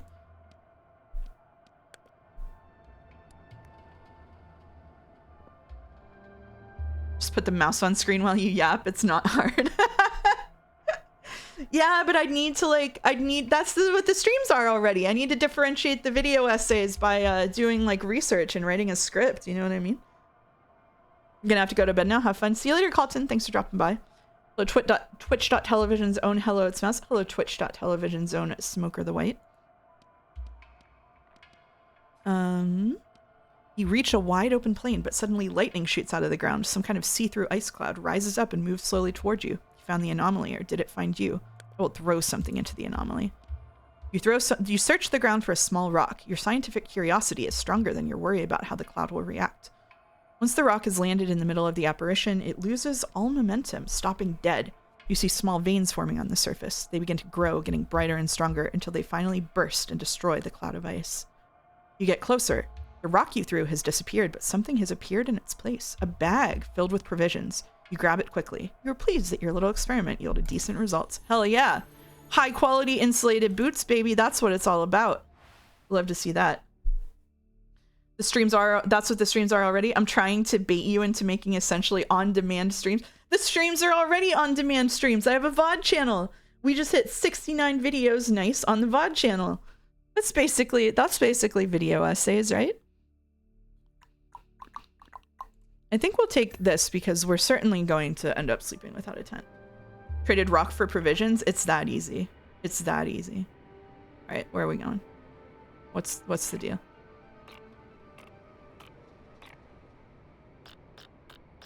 Oh God, we got to go all the way up and over this mountain over here. Oh. Oh no. Is there a cave anywhere along that route? I think we're just gonna send it and then pause on the way if we can. I want to write my story, but I want to be in bed and don't have a laptop. Oh, that sucks. I need to get a better laptop. I have like a really shitty little Chromebook. I guess I could just write on that, but I'm also going to sleep. I have to cosplay as an adult tomorrow. Good night, Rodney. I also have to cosplay as an adult tomorrow. Good luck to both of us. I have another day of a bunch of hard work to crunch on a project before I leave on Wednesday, so best of luck.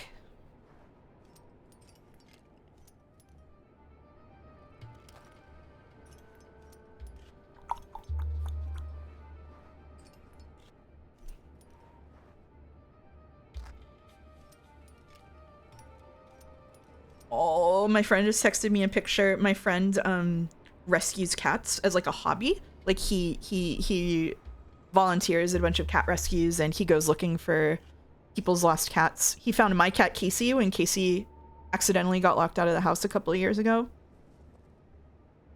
And he just recently found 2 stray Siamese kittens. And they're so cute. Send me a picture.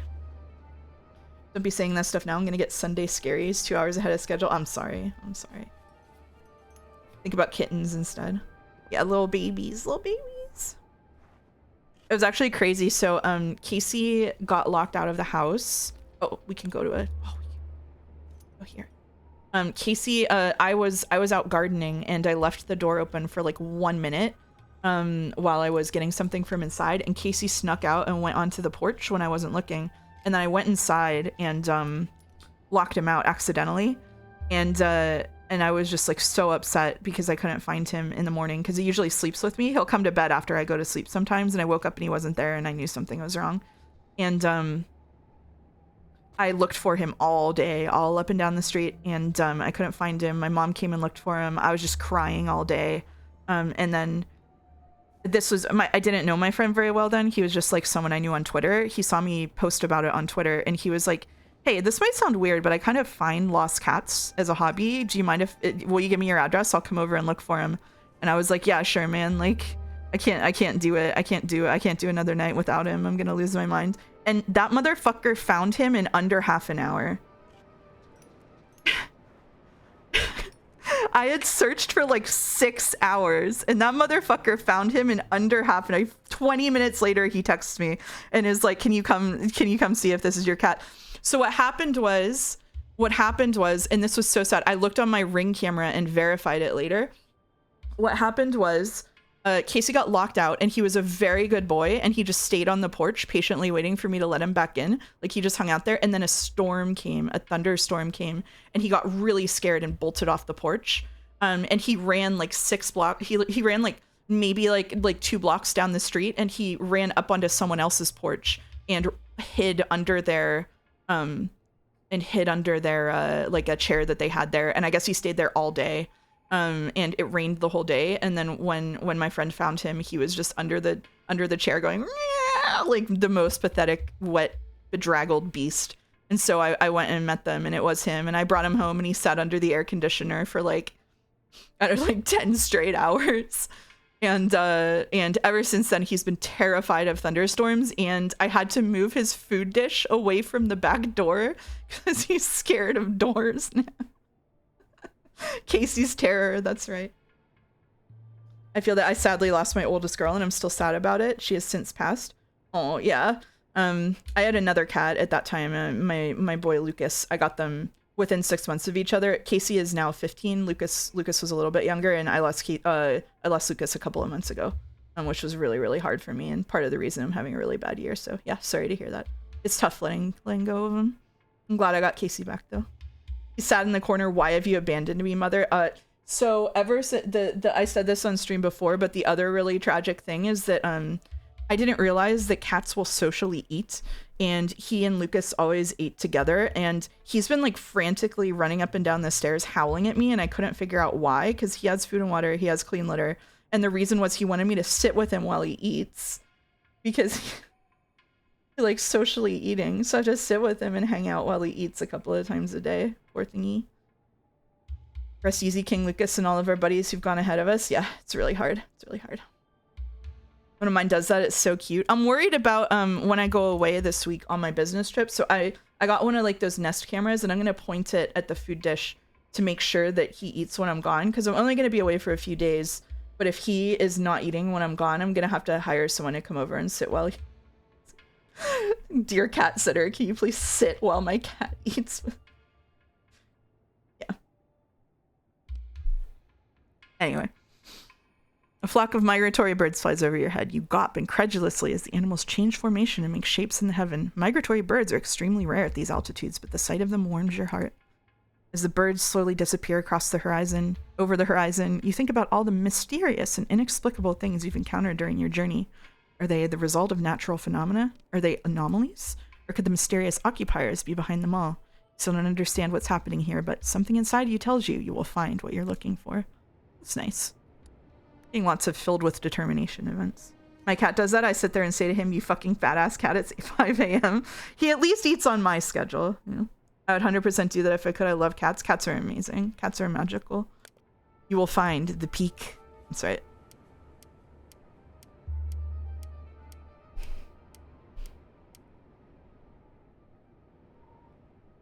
I think Casey will probably eventually eat if I'm... He's smart, and it's... Oh, there's our next thingy. We can climb over to it. He's smart and it sucks. Like, tomorrow I'm gonna be, while I'm working, I'm gonna be double tasking doing all my laundry so that I can plan my outfits and get my suitcase packed. And it's the second I get that suitcase out, he climbs into it and howls at me when I go to put clothes in it. Like, he refuses to let me pack because he knows I'm gonna go. It's so pathetic. If anyone wants to read an adorable graphic novel about cats, go check out Cats, Nature, and Nurture. Oh, that's right. You have been reading that stuff lately, August. All right. The old lady event strikes again. Where was that thingy? Somewhere down there. Oh. Taking a detour.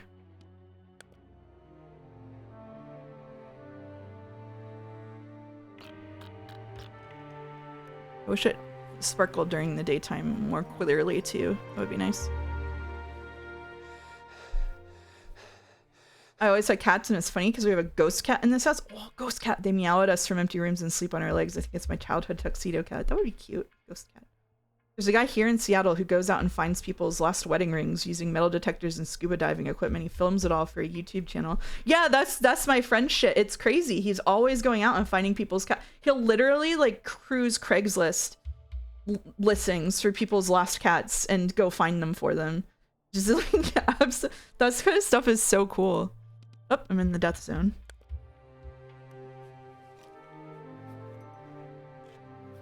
Oh, there it is.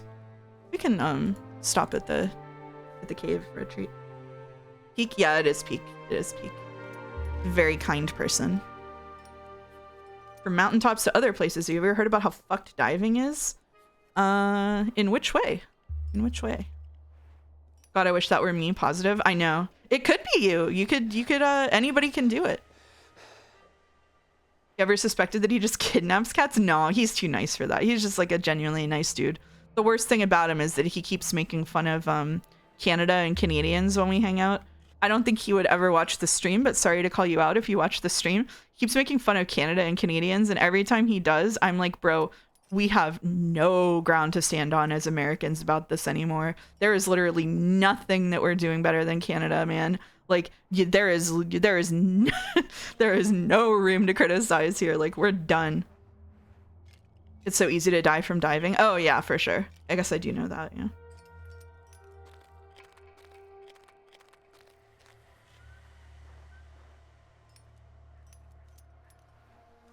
I cannot imagine being American right now and trying to shit on Canadians. Like, what is there even to say, dude?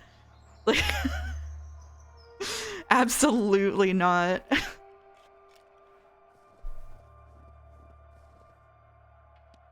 Or he'll like make fun of the French, you know, the two classic American targets, and I'm like, brother, France is currently offering asylum to American scientists.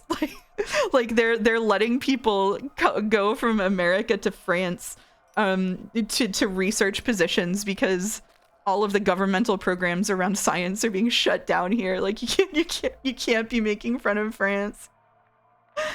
I don't know, look, Canadians looked pretty funny in South Park. Who's the real global laughingstock? You make great points. Freedom fries. Wait, really? That's amazing. Yeah, the first ones landed like a month ago, maybe. They did an interview of it. I don't know what to Google to find it, but they did an interview of it, and they were like, yeah, we took a pay cut, but worth. You come to a sudden stop. A wall of, oh, this illustration is kind of badass. A wall of ice and light appears just a few steps in front of you. You found an anomaly. Astonished, you take a look at the apparition. The surface flickers and changes constantly, and you almost feel as if you can see faces in it. After a while, you're sure you can see your own face, your reflection, but not as you remember it. It looks older, tired. I stare at myself. I talk to myself. Your reflection moves its mouth when you speak, but it doesn't seem like it's mirroring what you say. You shake your head. You must have imagined it. You keep talking, but this time your reflection's mouth doesn't move at all. Shocked, you fall back, staring in surprise as your reflection simply smiles and points at the ground. There you can see some provisions. They must be for you. You quickly stow them in your pack and continue on your way. Spooky! Spooky. An anemone on this mountain? Anemone? Anemone. I always say that word wrong. Anemone, not anemone. This happened to me and I handled it. Yeah, that makes sense. That makes sense. I'm hoping to leave the US and go to either Ireland or Scotland. They get rain and their pay is much better. I do want to move to Canada, but I have to figure out a way to work it with my job. I won't go into details here, but a bit difficult. That's like when they got rid of all the science jobs here in Australia. All my university mates left to work in Europe. I didn't know they got rid of the science jobs in Australia. I don't know very much about Australian politics at all, except the kind of like regressive policies around like adult media. Oh, comment.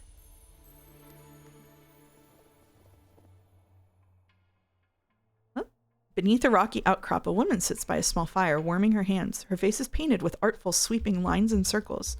When she notices you, she waves at you and starts to gesticulate before pulling something out of her pack. After a moment, you understand she wants to trade with you. She wants herbs, and you can choose something for her from her in return. You choose... I'll take another tent. Pretty good. A handful of herbs that I picked like one hexagon away for a tent. Seems good. We'll take the warm thoughts one. Okay. We like haven't slept yet. Except in a cave once. Right. Where are we going?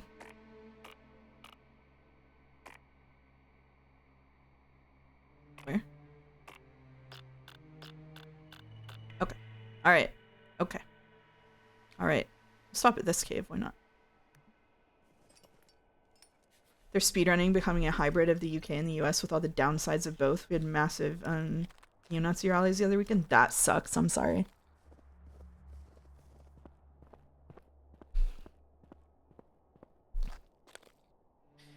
Tough world to be in right now. The Canadian situation currently, everyone's stopped working in healthcare, so they're giving out sweeping grants for people to go into healthcare and stay in small communities. Healthcare with economic incentives turns out to work out pretty poorly. Yeah, that's the one thing I'm worried about getting to Canada is like the access to healthcare. That's why I'm like, I need to get my arm looked at because I've been having arm pains, and I really need to get this sleep study done because if I'm gonna do a sleep study, I really want to get that taken care of. Like all of my, like I have decent insurance because I pay out of pocket for it, which sucks. But at least I can use it to leverage getting all of that long-term stuff taken care of before I go, if I go. Hopefully I go. I think we could just do a short sleep, but I clicked it before I thought about it. United States has a similar thing for rural communities. Rural communities and healthcare is really tough. I grew up in a town of 1,500 people and there was one doctor.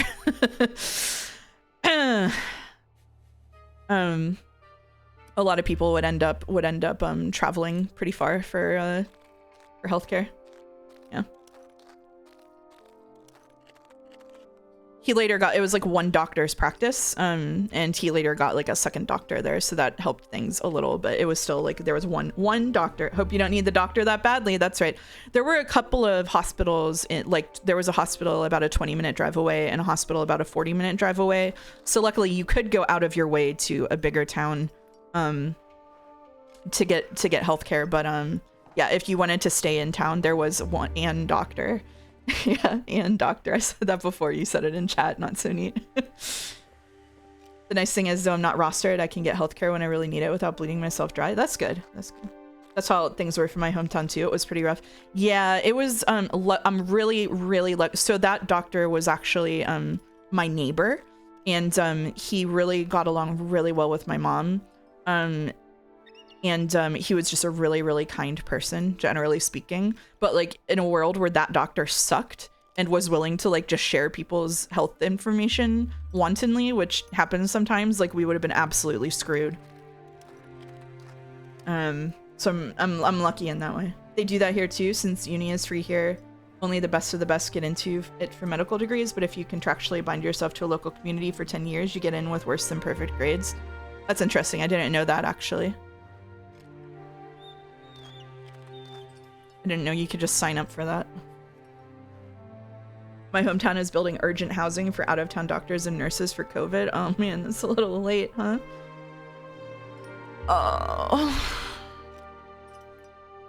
I don't know what country in the world has best solved healthcare, but it's probably something in or near Finland, if I had to guess. Maybe Boulder knows.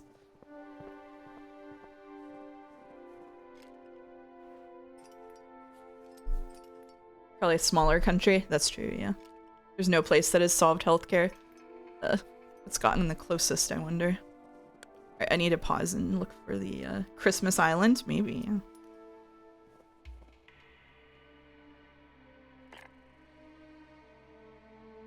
Where? Whence?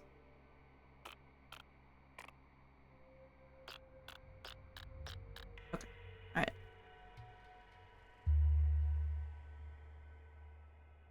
I think we can still go here. Still makes sense. I want to destroy almost all mayors. Probably a good policy. Spain has very good healthcare. Cuba? Interesting. I don't know about any of those places.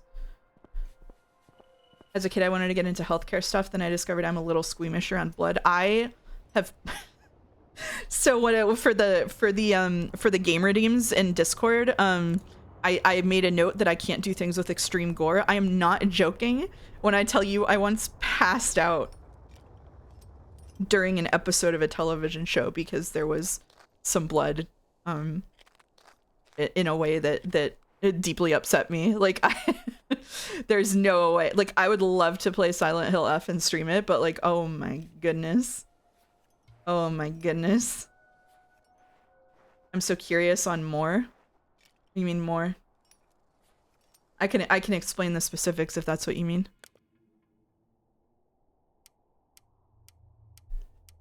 Don't worry, the AI stuff some US schools pushing will help. No. It was during an episode of I don't know, to avoid spoilers, if I should not say the show or not say what happened. I'll just not say the show. It was during an episode of a show where someone takes a knife to their own ear. And that is all I will say about that. Not good for me. Not a good moment for me. Ouchies, ouchies indeed. Was the show Higurashi? I have not watched Higurashi. And I will not. I will not watch that. Oh, the Van Gogh documentary? It wasn't Van Gogh, shockingly. Of all places, yeah, I think if it had been somewhere else,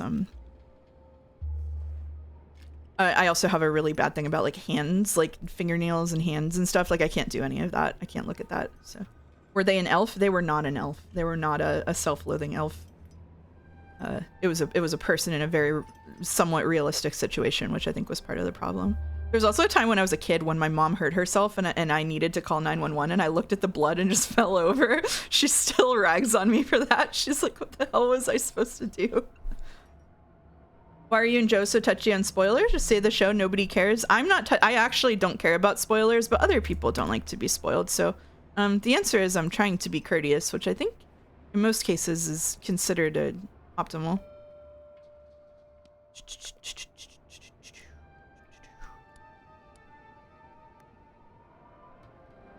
Trying to be a little polite. Here we love empathy. We do a little empathy as a treat once in a while. I have some truly awful intrusive thoughts anytime I hold a tool or utensil, so I get that.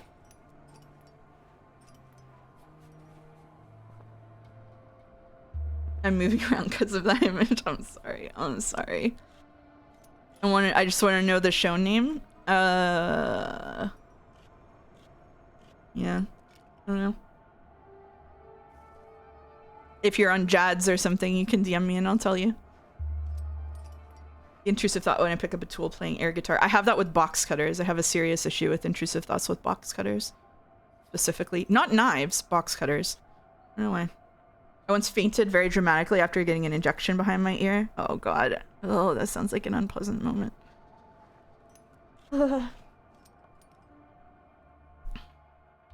I definitely get that everything is a weapon brainworms if that's from working in a prison. Oh.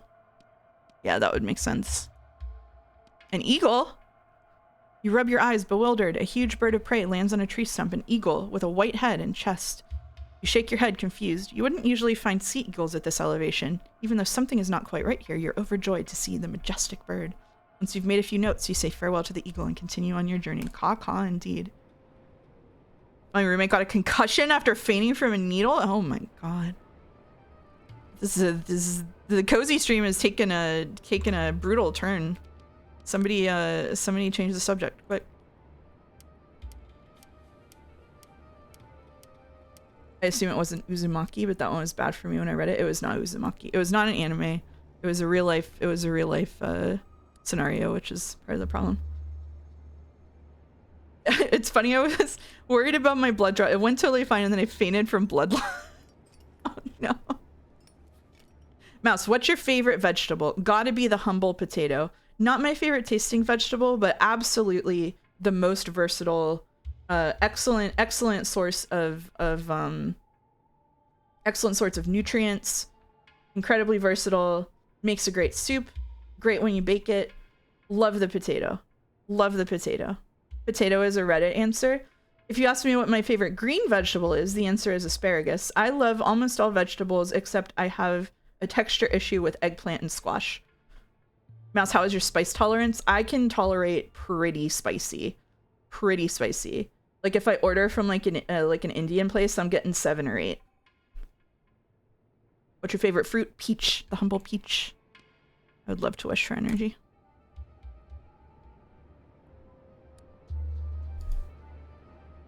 Humble peach. Whoa. We've got a whole situation on our hands in terms of getting over there. Can we get to this? No. Can we use one of these bad boys? I have not been using my abilities on cooldown. That's my bad. What do we need the most right now? Let's see. Probably energy. We build climbing axe. Let's go. Alright. Alright. So that's where we're going. Can we get to here? No. Can we? This is crazy. This is craziness. Look at this thing. Everything that's more pit than fruit. Peaches are amazing though. Hi Mouse, hi Mouse. I got spice diffed by Mouse. Hi Jelly. Welcome to the stream. Skin on or off of the peach? I eat the skin on. I don't mind the skin of peaches. I don't eat the skin on kiwis. Bell peppers are my favorite. I use them every night. Bell peppers are also very versatile.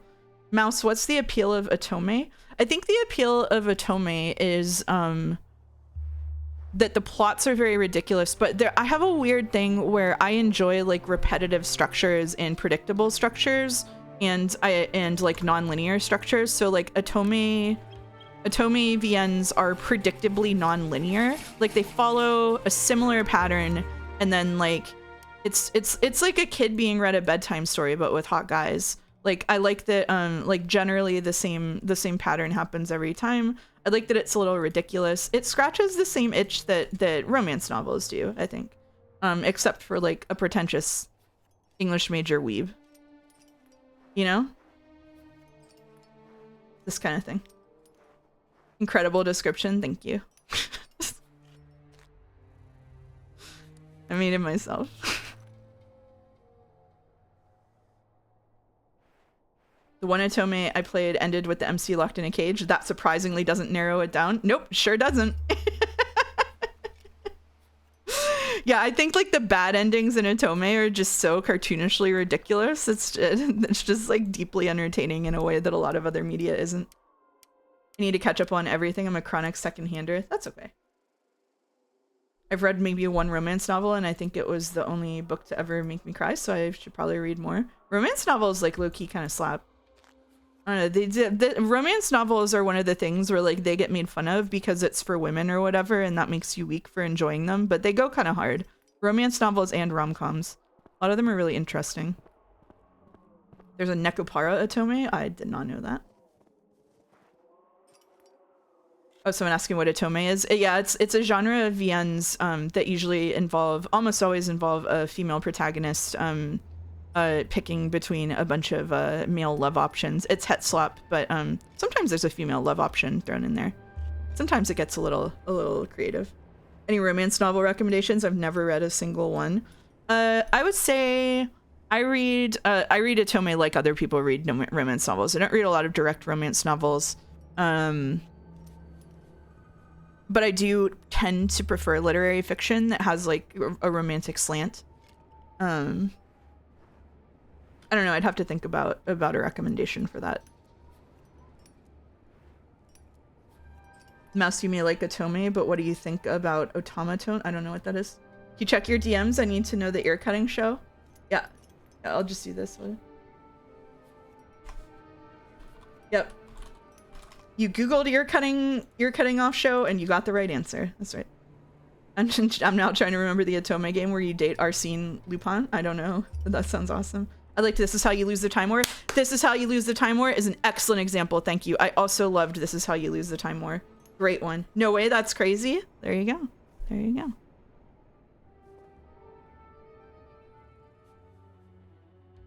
Oh. Whoopsies. Kind of losing the plot of where the fuck we're going because of the camera angles here. This game pops off for yapping streams. Really enjoying it. Good book, very good book. It's a great one, yeah. Yeah, very good one. Where the hell is this thing? Is it past this? Uh-oh. Oh, it's there. It's up there. I forgot it was up. It's a good mental exercise not to having context in this, trying to piece things together. It's an excellent end to a Sunday. That's good. Oh, a corrugated metal shipping container. Let's whack it with a rock. What?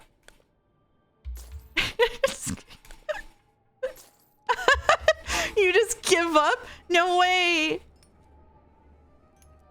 Come on. Oh, I'm gonna talk to the stranger. Oh. We'll leave him be.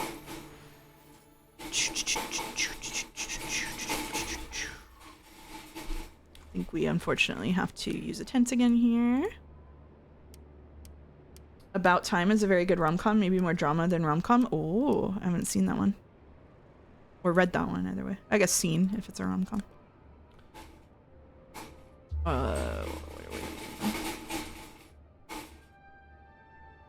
Wow. This climb sucks. In terms of, like, energy loss. I loved About Time. Oh, if it's got the Paquetto. If it's got the Paquetto seal of approval.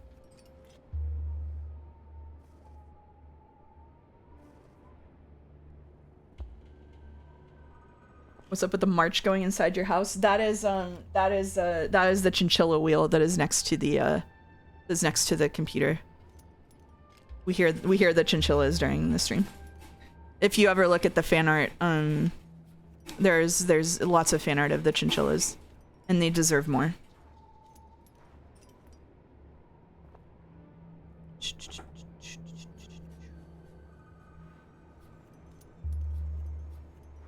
You should hook that up to a generator. That'd go hard, yeah. I wouldn't want to make them work for it, though, you know? Like, they don't have to do it for a living. They can just do it for fun. I forgot about Osaka. Jesus. Oh, I tripped and banged my knee. No. Wow, we're having a rough time. Having a bit of a rough one. Let's go down here. I'm just trying to get as far as possible before I rest. The chinchillas don't need to monetize their hobbies. Yeah, we have enough of that already. I'm not sure if I've already asked this, but do they have names? My chinchillas are named Rosencrantz and Guildenstern, but they're Gildy and Rosie. Hey, Gildy. Gildy and Rose.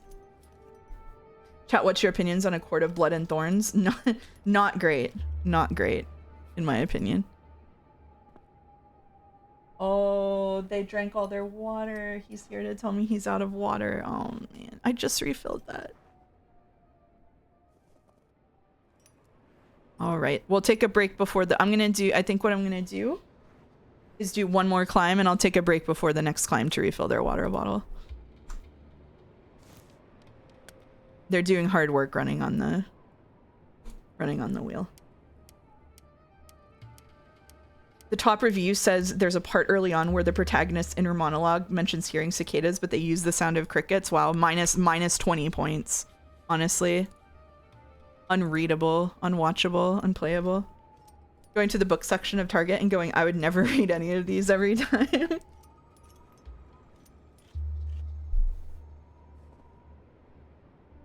Gotta water the chinchillas. You can't get chinchillas wet, fun fact, because their fur is so dense. They have the densest fur of any land mammal. Their fur is so dense that it doesn't dry out, and so they grow mildew. So if a chinchilla ever like gets doused in water or whatever, you have to like use a like a hair dryer on low and just blow dry them. It's so sad. Yeah, they get moldy. What do they do in the wild? They live on the side of volcanoes where in like little caves where it is not a problem. And they roll around in volcanic dust.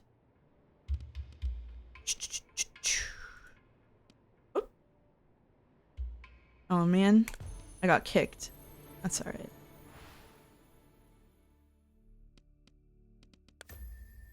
All right. Onward and upward. Oh man, no, it's good.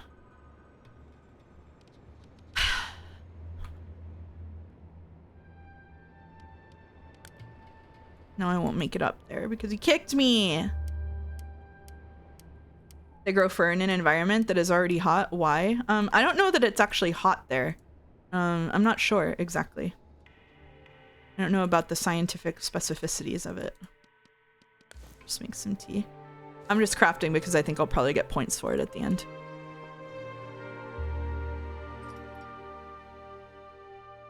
Land mammal implies a water mammal that somehow has denser fur.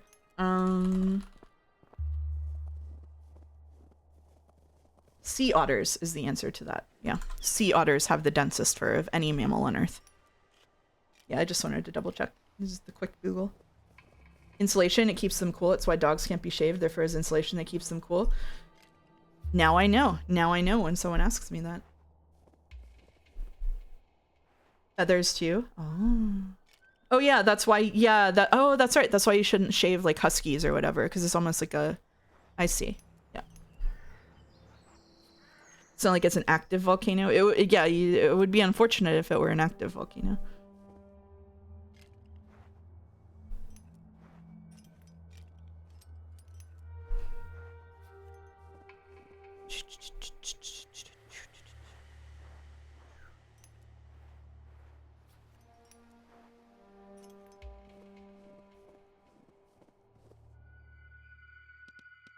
Well, and that's it.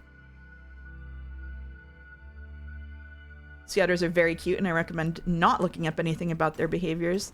Yep. Just let them be cute. Just let them be cute. They'd be chinchillarnts if it was active. Oh, +2. Your eyes snap open and you rub your temples. Back in the station again. And there's the stranger again, already waiting for you. You want to know why she chose you. After all, you're not the only person in these mountains. I tried to make contact with the locals, but it wasn't just that they didn't trust me. They were downright hostile. Well, who could blame them? After all, we showed up on their island uninvited and started making ourselves right at home. Too true. But even considering the underlying hostility, it almost worked out once. I spoke to a shaman. His whole body was covered in tattoos. He believed me, but he was also concerned that his mind would stay addled forever. Oh my god, the shrunken text to fit it into one dialogue box. It works like this. If you die out there, all that happens is that time resets. You experience everything all over again, but you don't remember it. If you have the stone with you, though, your memory stays intact, including your memory of your own death. When you come back, your body may be unscathed, but your mind, well, for the shaman, the thought of ending up as a soulless husk was much more frightening than being trapped in the time loop forever. No one wants to end up as a soulless husk. You know, you don't anyway. You want to know if the stranger has tried scaling one of the peaks herself, or if she always gets other people to do the work for her.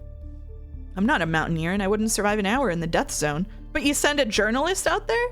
No matter how hard I train, I'll never be as good as you, but I have other qualities. Let's each just stick to the jobs we're good at, all right? That's the only way we'll ever get out of here. All right. I'm gonna do a little upgrade as a treat.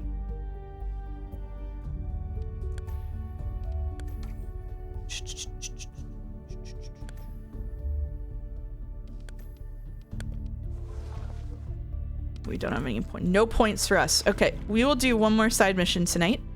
So that we have Mountain 3 unlocked for next week. And I'll do extra missions before that if I get a chance. Give me 2 minutes to run downstairs and fill the chinchilla's water bottle.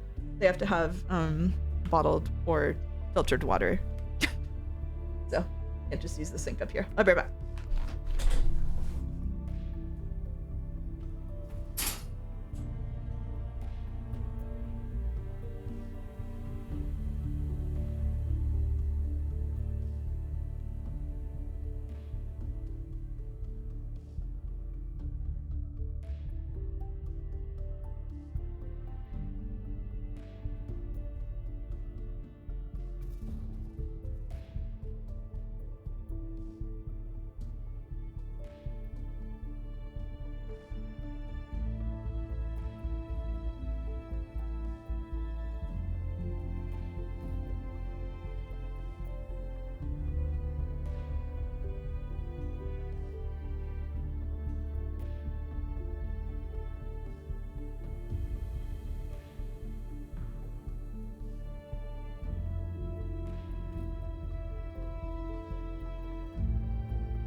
fighting over it.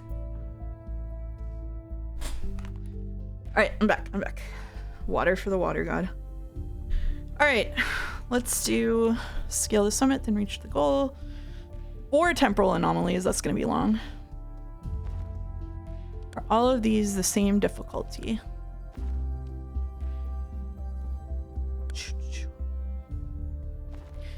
We'll do a 3-star one.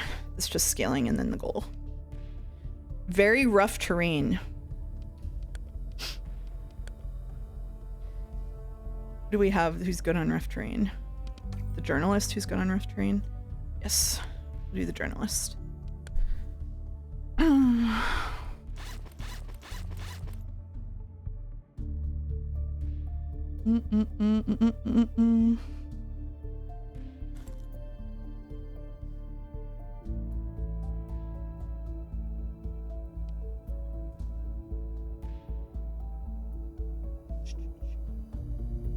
Safety rope. I know I have unused item capacity. Just how we're gonna live our lives. Random aside, there's a very big lunar eclipse today. Oh, that's exciting. The nights are colder than usual. Increased body temperature lasts at night. All right, we'll live with it. 50% of journalism school involves climbing big hills and steep staircases. Makes sense. Oh yeah, that's true. I've heard that. Yeah.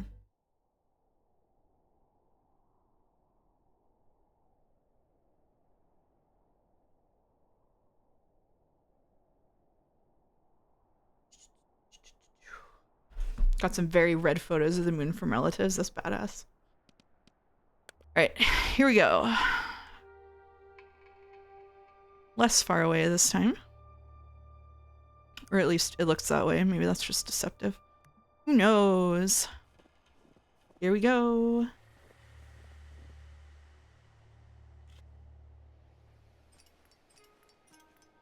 That's why journalists have the thickest thighs and most yoked glutes like little T-Rexes. They're just typing away at their computers, sitting on their fucking big ass bottom half, going dee, dee, dee, dee, dee, dee.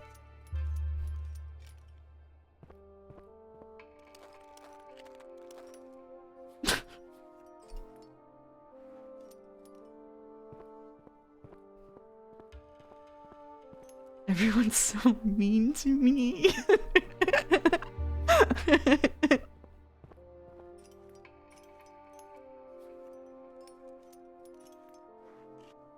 T-Rex, I got a big head and little arms. Meet the Robinsons quote. Haven't seen Meet the Robinsons. The hexagonal structure of the map makes me comfortable. I wonder why. It is cozy, isn't it? It's like whenever Azilla redeemed this, they were like, this is a really cozy game for me, and I hope it is for you too. And I was skeptical. I was like, I don't know if anything about this game would make me cozy, but it actually is like really comfy. You come across the remnants of a wall. A weathered stone wolf's head stares at you with lifeless eyes. Geralt? We're astounded by the delicate craftsmanship. How old must this wolf's head be? One thing is clear. People once lived here and erected impressive structures. What kind of a civilization was it, and why have you never heard of them? As you ruminate on the many unanswered questions, your eyes wander to a small chest. You find valuable equipment inside. School of the Wolf boots, baby. It's probably aliens. Yeah. They keep calling it the occupiers, but we all know what they mean. That's cool. Oh, hey, some loot. Yeah, pretty much. Neat statue. Anyway, boots. Hexagon is bestagon. Oh, you encounter a common mountain goat. It's nibbling on some herbs. I approach it in a friendly manner. The goat gives a friendly bleat and shares its herbs with you. Thanks, goat. Nice little goat. The goat. Goated goat. It is the goat. Take a little nap. Do some night climbing. Hopefully there isn't a big ass blizzard at night. There is not a big ass blizzard at night.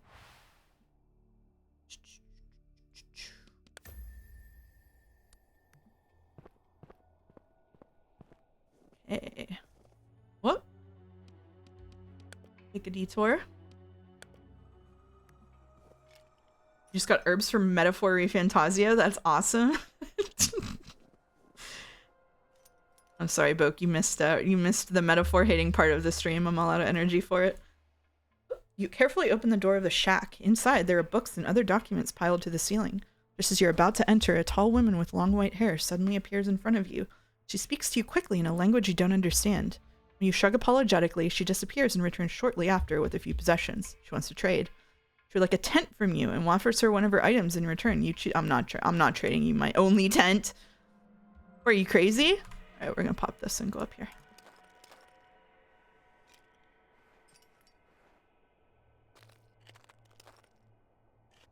Don't get me started on the calendar system of that game. That game's No, I just said we're not activating the hater energy. No, no. Hey, you want to die of exposure? Take this oxygen tank, right? New topic. No. Oh, you know what? I think that's farther than it seems because it's like an entire other mountain away. Ah, shit. I don't think anyone likes the calendar and metaphor, to be fair. I won't get baited into this. I won't get baited into this. I'm better than this. I've grown as a person in the last hour. Mouse, what's your favorite film in the Marvel Cinematic Universe? I'm sure you can name many. I'm pretty sure someone last time this came up told me that Thor is in it. And I have seen Thor. And I liked Thor. Is Thor in the Marvel Cinematic Universe? Mouse would love Ant-Man. That could be like 8 movies. Thor, the first one. The Thor. The movie Thor. Just the first one. Did you see any of the sequels? No. Just the first one. That's what I saw.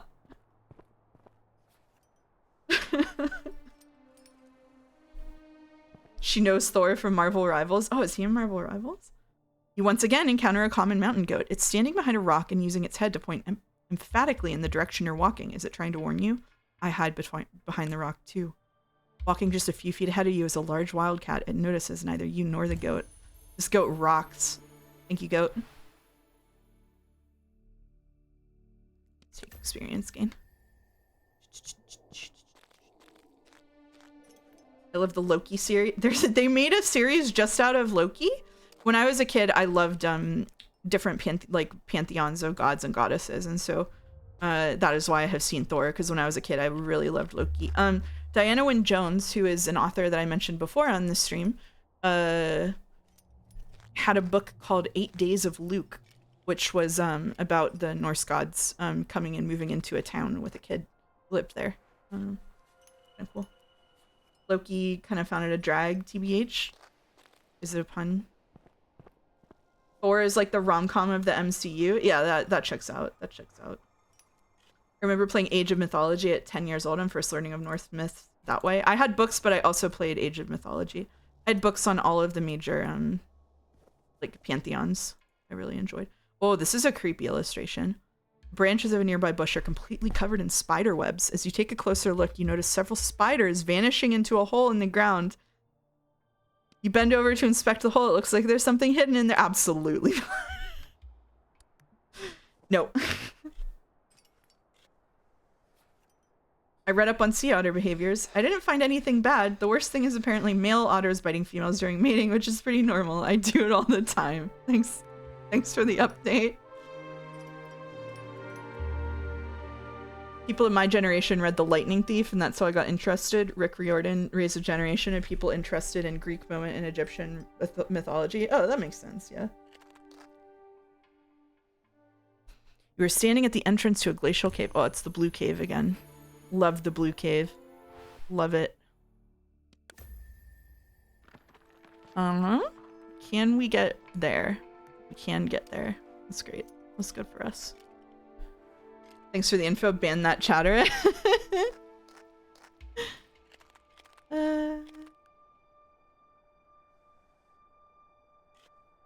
I would like to look up Rick Riordan because I've never read a Rick Riordan book, I'm pretty sure.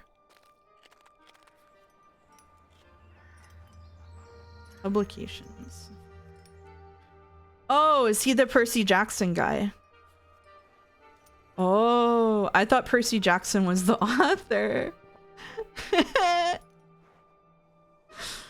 Whoopsies.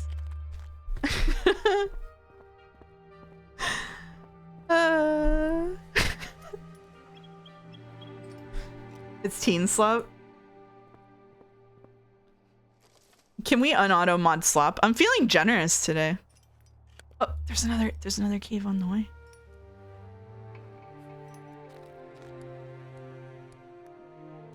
Yeah, like how Harry Potter wrote those wizard books. That makes sense, yeah. Makes sense. Thank you. No problem, Pichetto. Allison will cry if you do. I just think, genuinely, I'm gonna be so real with you right now. The state of the United States government and the levels of bullshit that's happening makes me uncomfortable to be doing something that even remotely resembles censorship, even as a bit. We can keep Dalmec, but the rest of it I would rather.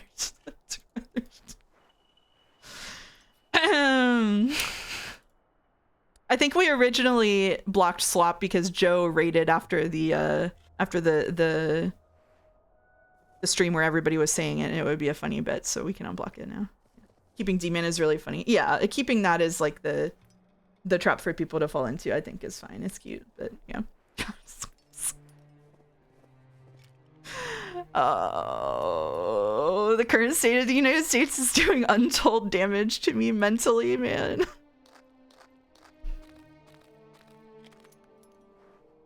Pichetto persecution is over, and hello, it's Mouse Chat. I'm happy for you, Pichetto. At Hello, it's Mouse. Explaining this, even though you might know, it's about a bunch. I don't know. It's about a bunch of kids who are kids of gods. The gods can't stop fucking. This is realistic to actual lore.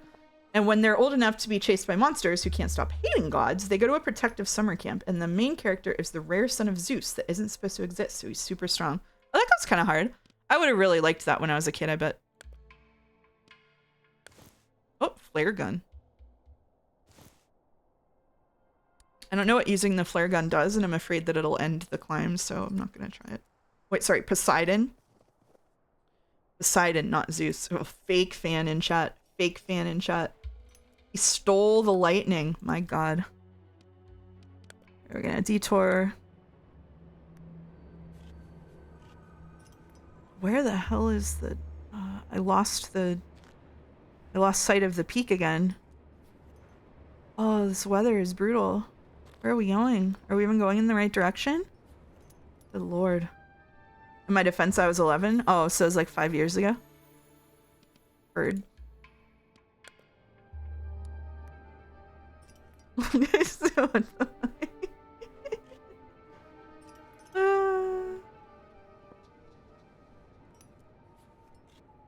sorry, August. I kind of like the movie of the first book. I think I was very young. They made movies out of it? Damn. I'm really out of the loop on this stuff. Holy cow. Literally, which way am I supposed to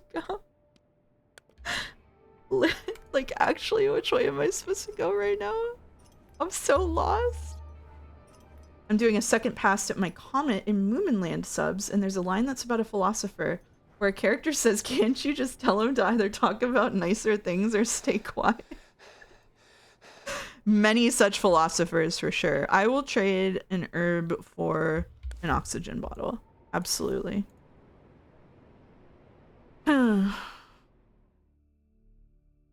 Increased oxygen. The movies are bad. The author hates them. They made 2 movies and they made a new TV show that's more of an accurate adaptation. Interesting. I watched a few episodes of the TV show, but I'm no longer 11. So I feel like, I will say this as neutrally as possible. I feel like movies and TV shows for children are frequently consumed by people who are not 11, and you could do that without being 11 and not receive flack for it. I think the show would be better if it had more than 10 episodes. We need full TV series episodes. You know what show I wish was better is The Golden Compass. I loved the His Dark Materials books when I was a kid, and I still really like them. And the TV show is like okay, but it's a bit middle-for. You can watch Ratatouille by that logic. I was talking about what other people do, not what I do. I am on the record as saying that I find children and family movies unpleasant to watch, not because of them being bad, but just because of my personality. Speak your truth about how you love Bluey. Come on. A long time ago I watched the movie, but I heard it's a bad one. I see, I see. Caution English degree. No, no, no, no. It's not. It's got nothing to do with the English degree this time. It's got more to do with I just have kind of a personality aversion to them. I just don't like being reminded of being a kid. There's no good family movies anymore. It's just kids and adult movies, which makes me sad. Shame about Higurashi. Yeah, indeed. Shame about Higurashi. That's for sure. I agree. Shame about Higurashi. Yup.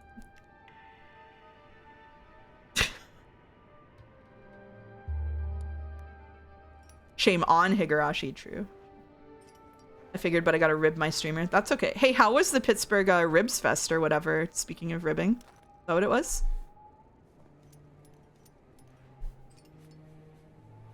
How far are you into it? I have read 6 episodes of Higurashi and like 10 minutes of episode 7.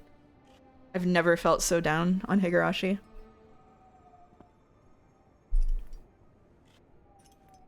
There was a Ribs Fest? Yeah, that was last weekend apparently, Jelly. Zoltan lives here. Kansas City had the best ribs. Texas had the best sauce.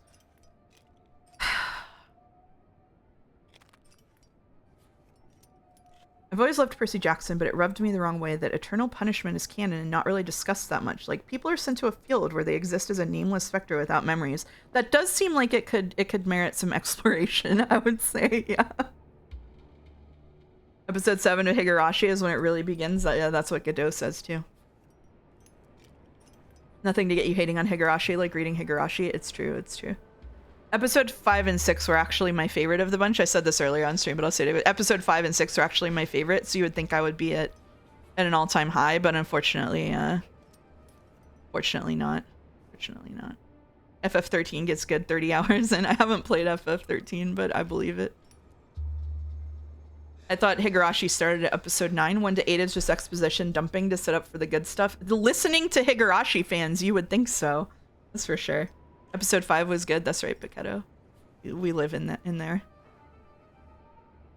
I also got a print of Reina signed by Reina's English VA. Did you see? Not only did I see, I mentioned it on stream. Maybe like an hour ago.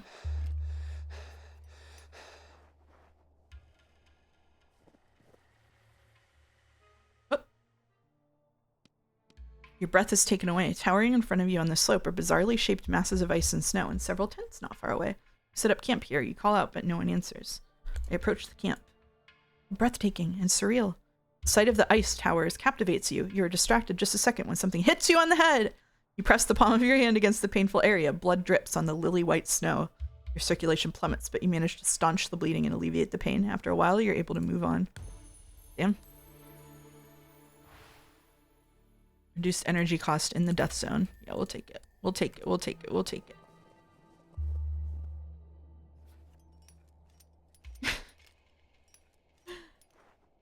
I don't know what you're responding to, but someone said, does this imply Disney characters are equivalent cultural standing as the Greek pantheon? And that goes crazy. Oh my god. The best part of Percy Jackson is Hades' son is gay? Fair enough. Out of nowhere, a stranger suddenly appears. He's clad in furs, and his face, just visible among his heavy garments, looks sallow. As you approach, he proffers a small parcel wrapped in leather. You find provisions inside. You look up to thank the stranger, but he has vanished. Thanks, stranger. Mighty kind of you. He's gay for Apollo's son. That makes sense. I think maybe one of my favorite renditions of a pantheon of gods in a video game. I do like Hades, but I gotta hand it to Stray Gods, the musical RPG adventure. I love Stray Gods, actually. I thought the music in it was really good. The only bad thing about it is it was recorded during the pandemic, and so there's some shoddy audio mixing in terms of levels of the different characters. I don't know if they addressed that after lunch, actually. Mouse needs to play this. Oh my god. Your favorite things, Otome games and Disney? I don't think so. I might play Olympia Soiree, though, which I think is similarly good. Oh.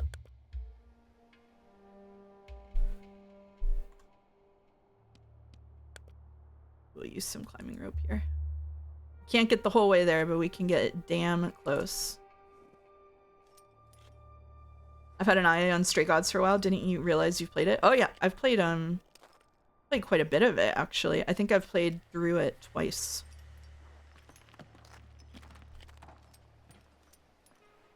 I really like the way that the game is like the story is integrated into the music. Like the music is actually pretty strong, like stronger than I expected it to be.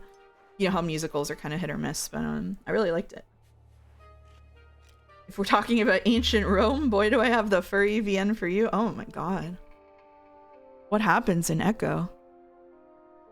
I hate that the mountain looks hexagonal. We were just talking about how other people in chat really like it. I guess your miles may vary. Mouse, hear me out on this. Have you heard of the comic book series, The Wicked and the Divine? It's edgier, Stray Gods, and probably one of my favorite comic book series ever. No, I haven't heard of that. I don't really read comic books. Interesting.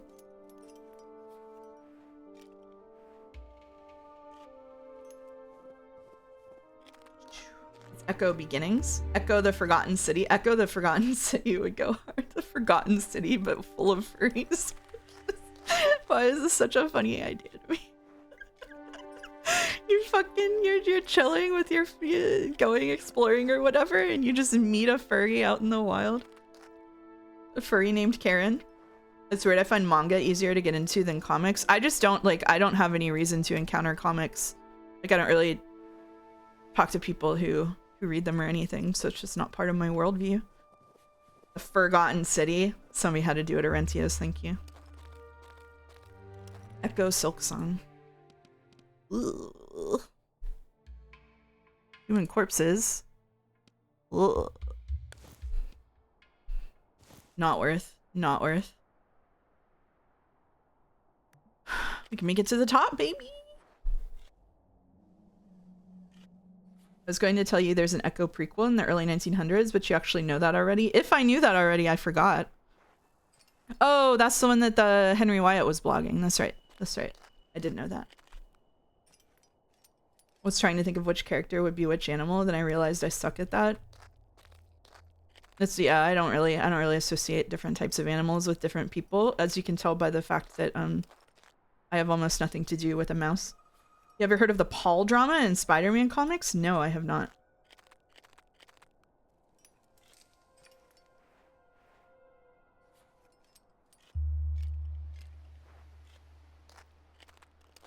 Just chat in tatters the other day when they found out I'm 5'10".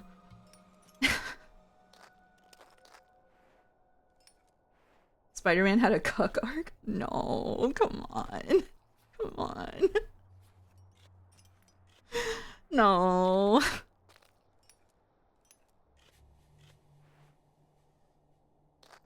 I am very much like a goose in the sense that I'm an asshole. It's great. You don't seem like an asshole.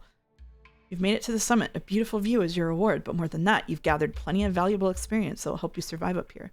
You've not come to the end of your explorations. You still have to reach your goal. All right. That's not too bad this time. It's kind of bad. It's kind of bad. It's a little bad. It's a little bit. It's a little bad. It's for sure bad. Okay. All right.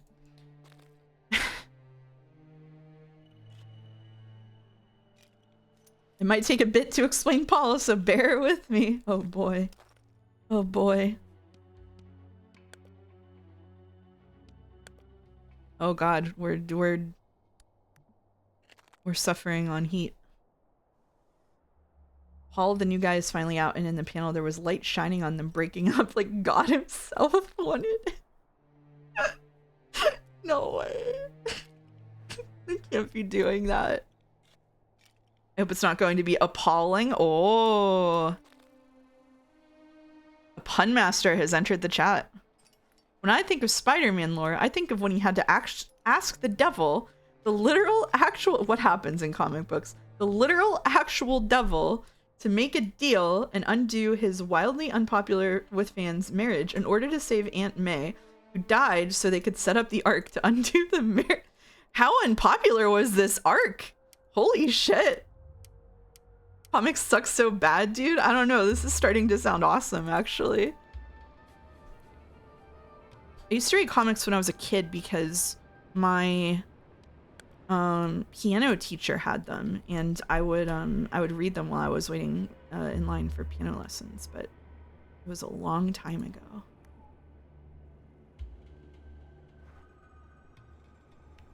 Modern Spider-Man is pretty disliked. I see. Oh, you work at a comic book store. Interesting, interesting. It's not so bad if you treat them like bogus soap operas. That's kind of what it sounds like. The only Spider-Man arc I remember was when his mutation powers started malfunctioning. He started turning into a giant spider.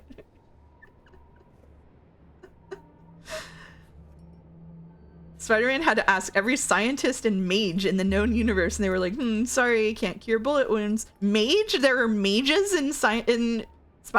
Is magic canon in the Spider-Man universe? Of course we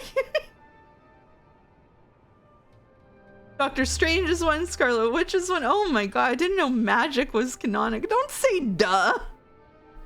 Not only is magic real, but hell is also real. Well, the devil was real, so I had to assume hell. Spider-Man is part of the larger Marvel universe, which has magic. I guess it must if Thor is in it, right? But that's like divine powers. Okay, whatever. I'm not thinking about this. Wait, is Spider-Man Marvel? I thought. All right. Wait, no, he is Marvel, because I remember when my friend showed me Marvel Rivals, Spider-Man was all caked up. That's right. That's right. This is my triangulation point. Spider-Man is classic Marvel. That makes sense, yeah. There were like 3 different kinds of Spider-Man, and all of them were really caked up. That's all I remember. Venom is the one caked. Oh, right. Is Venom like Spider-Man's evil twin or something? Everyone in Rivals is caked up, to be fair. Yeah, they kind of are. They kind of are. Only cares about Marvel if the boys are sexy. She really is an Otome fan. What can I say? What can I say? Venom is just a dude who got alien parasites, not even a spider bite. Oh, man. There's aliens and magic and hell and the Greek gods. This is hard to keep track of. I know a recent arc is Iron Man got magically corrupted to become an evil billionaire. I know, right? And he released an app that would heal you with nanobots, but then after it did, it would start charging you expensive fees to keep you.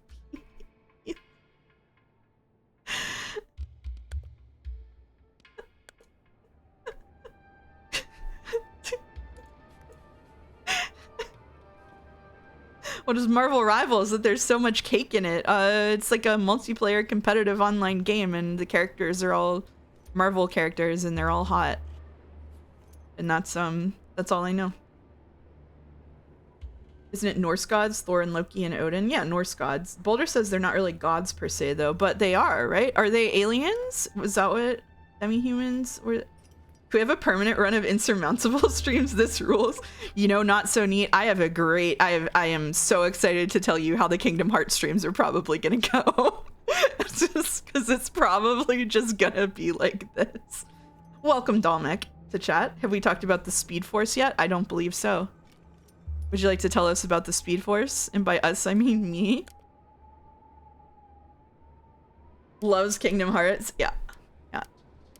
Want me to be so tuned into the plot? I'm gonna be so friendship is magic pilled that I'll be busy trying to make friends with chat. That's what's gonna happen. That's what's gonna happen. Alright, this camera angle fucking sucks. That's DC, who cares? Now, since you're a huge League of Legends fan, nope. Did you see that League's fighting game is coming out soon? Nope. I'm surprised it's releasing. Good for them. Seemed kind of touch and go there for a minute. Streamer's gonna get parasocial again. Not again. I'm out of the loop with the mouse and Kingdom Hearts lore. Why is it this looming Christmas threat? So Kingdom Hearts is a game that the community was joking about me playing, and then Kaylee took it in her own hands to make it so I would actually play Kingdom Hearts by the end of by putting it in as a thing in a community thing, and it won. It won in a marble race. So I said, okay, I'll play Kingdom Hearts, but since I really, I don't like family and children stuff because I just have bad associations with it because I had a really shitty childhood. And I really don't like Disney because of all of their corporate practices. And I'm really not a big fan of like anime and tropey anime stuff. I said that the most charitable possible time for me for all of those things is Christmas. So we're having Kingdom Hearts Christmas. That's what we're doing. We're doing Christmas. If I do this, can I make it? No, I have to sleep either way. This sucks. So that's my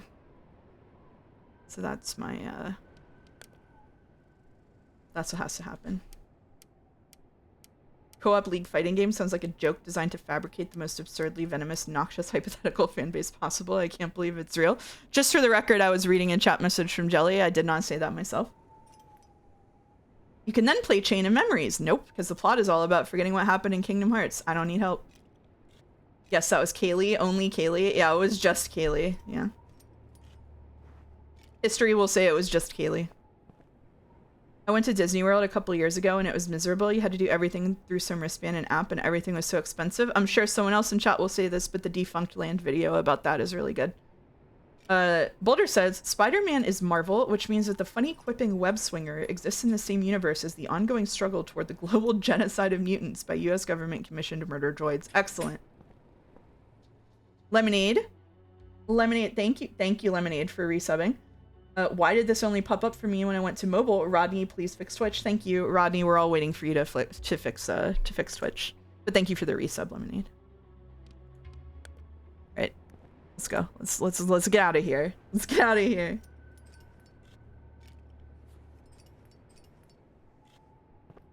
So basically, it started during the comic. One more day. Mega Geeko said that. When editors wanted to make Spider-Man single again. As August said, Peter makes a deal with the devil to sacrifice his marriage to save his aunt. Fast forward a few years and Peter, who's Spider-Man by the way, I did know that part, and his ex-wife get stuck in a parallel dimension.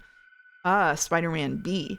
Peter eventually escapes but accidentally leaves MJ, ex-wife, Mary Jane, right? I know that one, in the dimension. When he gets back, it is revealed it has been 10 years and Paul and MJ got together and had 2 kids. Oh. Interesting. And then they undid it and God shone light down on them. That's interesting. Okay. I've learned so much. How's that Paul's fault? Because he's not Spider-Man. Yeah, Paul's the true villain here. Also, Spider-Man isn't a mutant despite getting mutated by a spider. That's true. Yeah, that's true. The mysterious stranger leans over you as you slowly awaken. Her eyes are sparkling and a smile plays on her lips. Yeah? Good news. I found out why the stone didn't affect the time loop, even though everything with the radiation went according to my calculations. You have to picture the time loop. Like an umbrella, like 5 balls on the end of a cliff. It spans the entire mountain range like an invisible shell. But the shell isn't the same everywhere. The farther we go from the original site of the disruption, the thinner the shell gets and the easier it is for the radiation to penetrate it. You can probably imagine what that means, right? We need to get to the highest point in the mountain range. The peak. That's where we'll find the Achilles heel of the time loop. If we take the overheated stone to that weak point, cracks should form in the shell. It will destabilize the entire time loop. I know I've asked a lot of you, but I still need you to scale that final summit. That will be the last step, I'm sure of it. Referencing Zyborn Clock as a sleeper agent phrase for me? Sorry, Alice. Sorry, Alice. All right. I'm going to do point distribution and then that's it. That's the Insurmountable stream. Just in time for conversation and chat to devolve into a Marvel slap.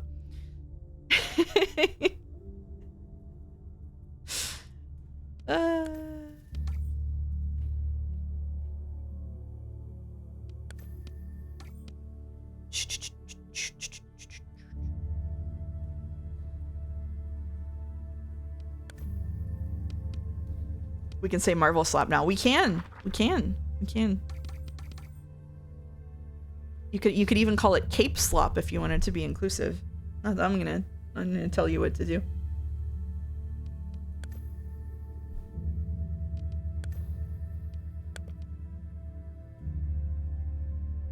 All right. So In case you weren't here before, I am going to be out Wednesday and Friday for a business trip. Going to the river on the other side of the field or whatever for your mouse immersion. I will be back next Sunday. Next Sunday, we're going to... wrong screen. We're going to do the 3 missions over here. And that'll be it. That'll be the end of Insurmountable. So after we beat Insurmountable, we will also be spinning the wheel for the next Sunday game. And then next week, streams will go back to usual. Good luck with work. Thank you. It's a fun work trip, so don't get scooped up by the vile and peerless night owl. The owl is always a risk, but I think I'll make it. I'll make it this time. Okay.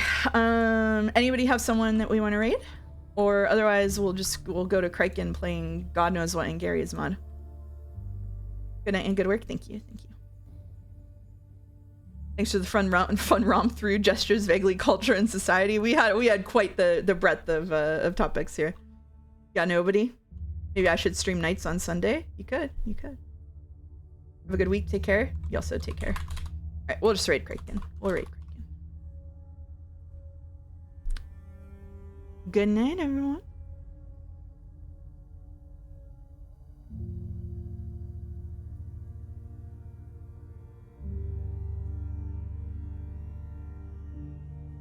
And to the VOD watchers, good night to you.